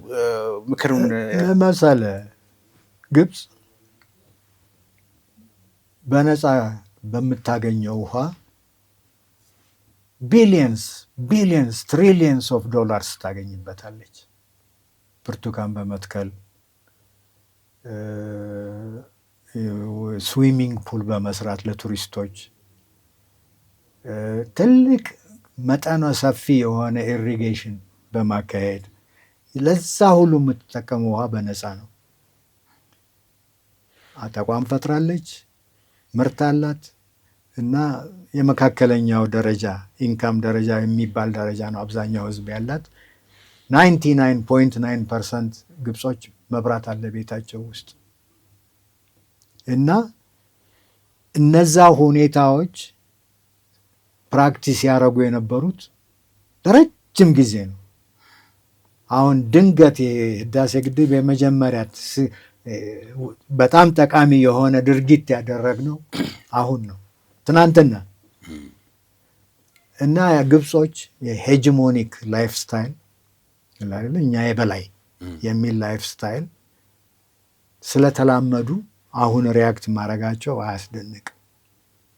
ግን ግብፅ ከዚህ የበለጠ ሌቅጠናን ለመቆጣጠር የፈለገችበት ጊዜ ነበር። ጦርነት ከኛ ጋር የገጠመችበት ጊዜ ነበር። እነ ጉንደት እነ ጉርአን ማስታወስ አለብን። እነዛ ሁሉ ሁኔታዎች አንድ ጊዜ ማሸነፍ አታውቅም፣ ሁልጊዜ ተሸንፋለች። ሌሎችም ጦርነቶች ከእስራኤል ጋር ያደረገችውን ከሌሎቹም ጋር ያደረገችውን ብታይ አንድ ጊዜ ማሸነፍ አታውቅም። ለዛውም የጉንደቱ ነው የጉራው እኮ እስማኤል ፓሻ ሲመጣ ከእንግሊዝ ነው አለም ብር ተበድሮ የመጣው ኢትዮጵያን ወርሬ አስገብሬ ገንዘባችሁን ከፍላለሁኝ ብሎ የእነሱ ተቀጥላ ነበረ። እስማኤል ፓሻ የእንግሊዞች ተቀጥላ ነበረ። እንግሊዞችም ከአፄ ምኒልክ ጋር ውል ለመፈራረም ፈልገው ነበር። ከአፄ ኃይለ ሥላሴ ጋር ውል ለመፈራረም ነበር። ምክንያቱም እንግሊዞች ግብፅን በቅኝ አገዛዝ ስር በያዙበት ጊዜ ትልቅ የጥጥ እርሻ ጀምረው ነበረ። ያ ጥጥ ደግሞ ወደ ልብስ የሚቀየረው ሊቨርፑል ምናምን ብሬስቶል የሚባሉት የእንግሊዝ ፋብሪካ ዋና ፋብሪካው የተቋቋሙባቸው ቦታዎች ናቸው። እና እንግሊዞችም አሁን እኮ እኛ የምንገነባው ግድብ አክቹዋሊ ግብጾችም እኮ እኛን እንገንባው ብለዋል። የት ቦታ ላይ? እነዚህ የተቀየሱትን እኛ እንገንባላችሁ፣ ስራውን እኛ ለጣሊያን ኮንትራክተር ከመስጠት ለእኛ ስጡን እኮ ብለዋል። ጋርድን ደግሞ 24 ሰዓት የእኛ ኢንስፔክተር እዛ መቀመጥ አለበት ነው ጥያቄያቸው። ዋናው አልቲሜትሊ ያው የኮንትሮል ጥያቄ አሁንም እኮ አስተዳደር ውስጥ ልግባ እኮ የምትለው ኮንትሮል ነው። እና ይሄን እነዚህን ነገሮች ተረድተን እኛ ከግብፅ ጋር ዘላቂ የሆነ ዊን የሆነ ጀስት የሆነ ሶሉሽን ሊመጣ የሚችለው ምንድን ነው? እነዚህን 3 ግድቦች ስንገነባ። እንጃ ደጋገሙልኝ ይችን ነገር መፍትሄ ናት ማለት ነው። በጂኦፖለቲክስ ብቻ የምንገናኝበት ሌላ ፌርማታ እንግዳ መርሃ ግብር ይኖራል ብዬ አስባለሁ። አሁን ትውልድ ለመቅረጽ ስለሆነ ዋናው ዓላማችን አደራ ለመስጠት ስለሆነ ታሪካችንን ለመጠበቅ ስለሆነ ዛሬ ተወተነዋል። ግን ጂኦፖለቲክሱን ላይ ብቻ ደግሞ ያሉትን እምቅ እውቀት ለመጠቀም እወዳለሁና ይፈቅዱልኛል? ምንም ችግር የለው። የተወደዳችሁ ተመልካቾቻችን ይህ በሀቅና ሳቅ ሚዲያ ተዘጋጅቶ ወደ እናንተ ሲደርስ የነበረው የፌርማታ እንግዳ የተሰኘ መርሃ ግብራችን ነበር። በዛሬው የፌርማታ እንግዳ መርሃ ግብር ፕሮፌሰር አየለ በከሪን አብረናቸው ነበር። ብዙ ጉዳዮችን አነሳን። ብዙ ጉዳዮችን ዋናው መሰረት ነውና ፋውንዴሽኑ ያሉት እሳቸው ለአንድ ሀገር እድገት እንደ ኢኮኖሚ 3 ብር 5 ብር 20 ብር 100 ብር እያልን የምናሰላው ሳይሆን እንደ አገር እድገት እንደ ትውልድ እድገትን ስናስብ መሰረት ያለው በትምህርት ካሪኩለም እየታጀበ ኢትዮጵያዊነትን ማዕከል ያደረገ የዘመነ ትውልድ ሲኖረን ከዘመኑ ጋር መራቀቅና መራመድ ይቻላል። በተለይ ደግሞ እንደ ተቋም ለአንድ ሀገረ መንግስት ጥንካሬ ለውጭም ለውስጡም ለጠላትም ለወዳጅም መኩሪያም መፈሪያም የሚሆነው የአገር መከላከያ ሰራዊት ነውና በአየርም በባህርም በየብስም ሰራዊታችን ጠንካራ ከሆነ ሌላው ዕዳው ገብስ ነው የእሳቸው አባባል ባጭሩ። በሚቀጥለው በሌላ ርዕሰ ጉዳይ ከሌላ እንግዳ ጋር እጠብቃችኋለሁ። እስከዛው ድረስ ጤናና ሰላም ለእናንተ ይሁን። ጤና ይስጥልኝ።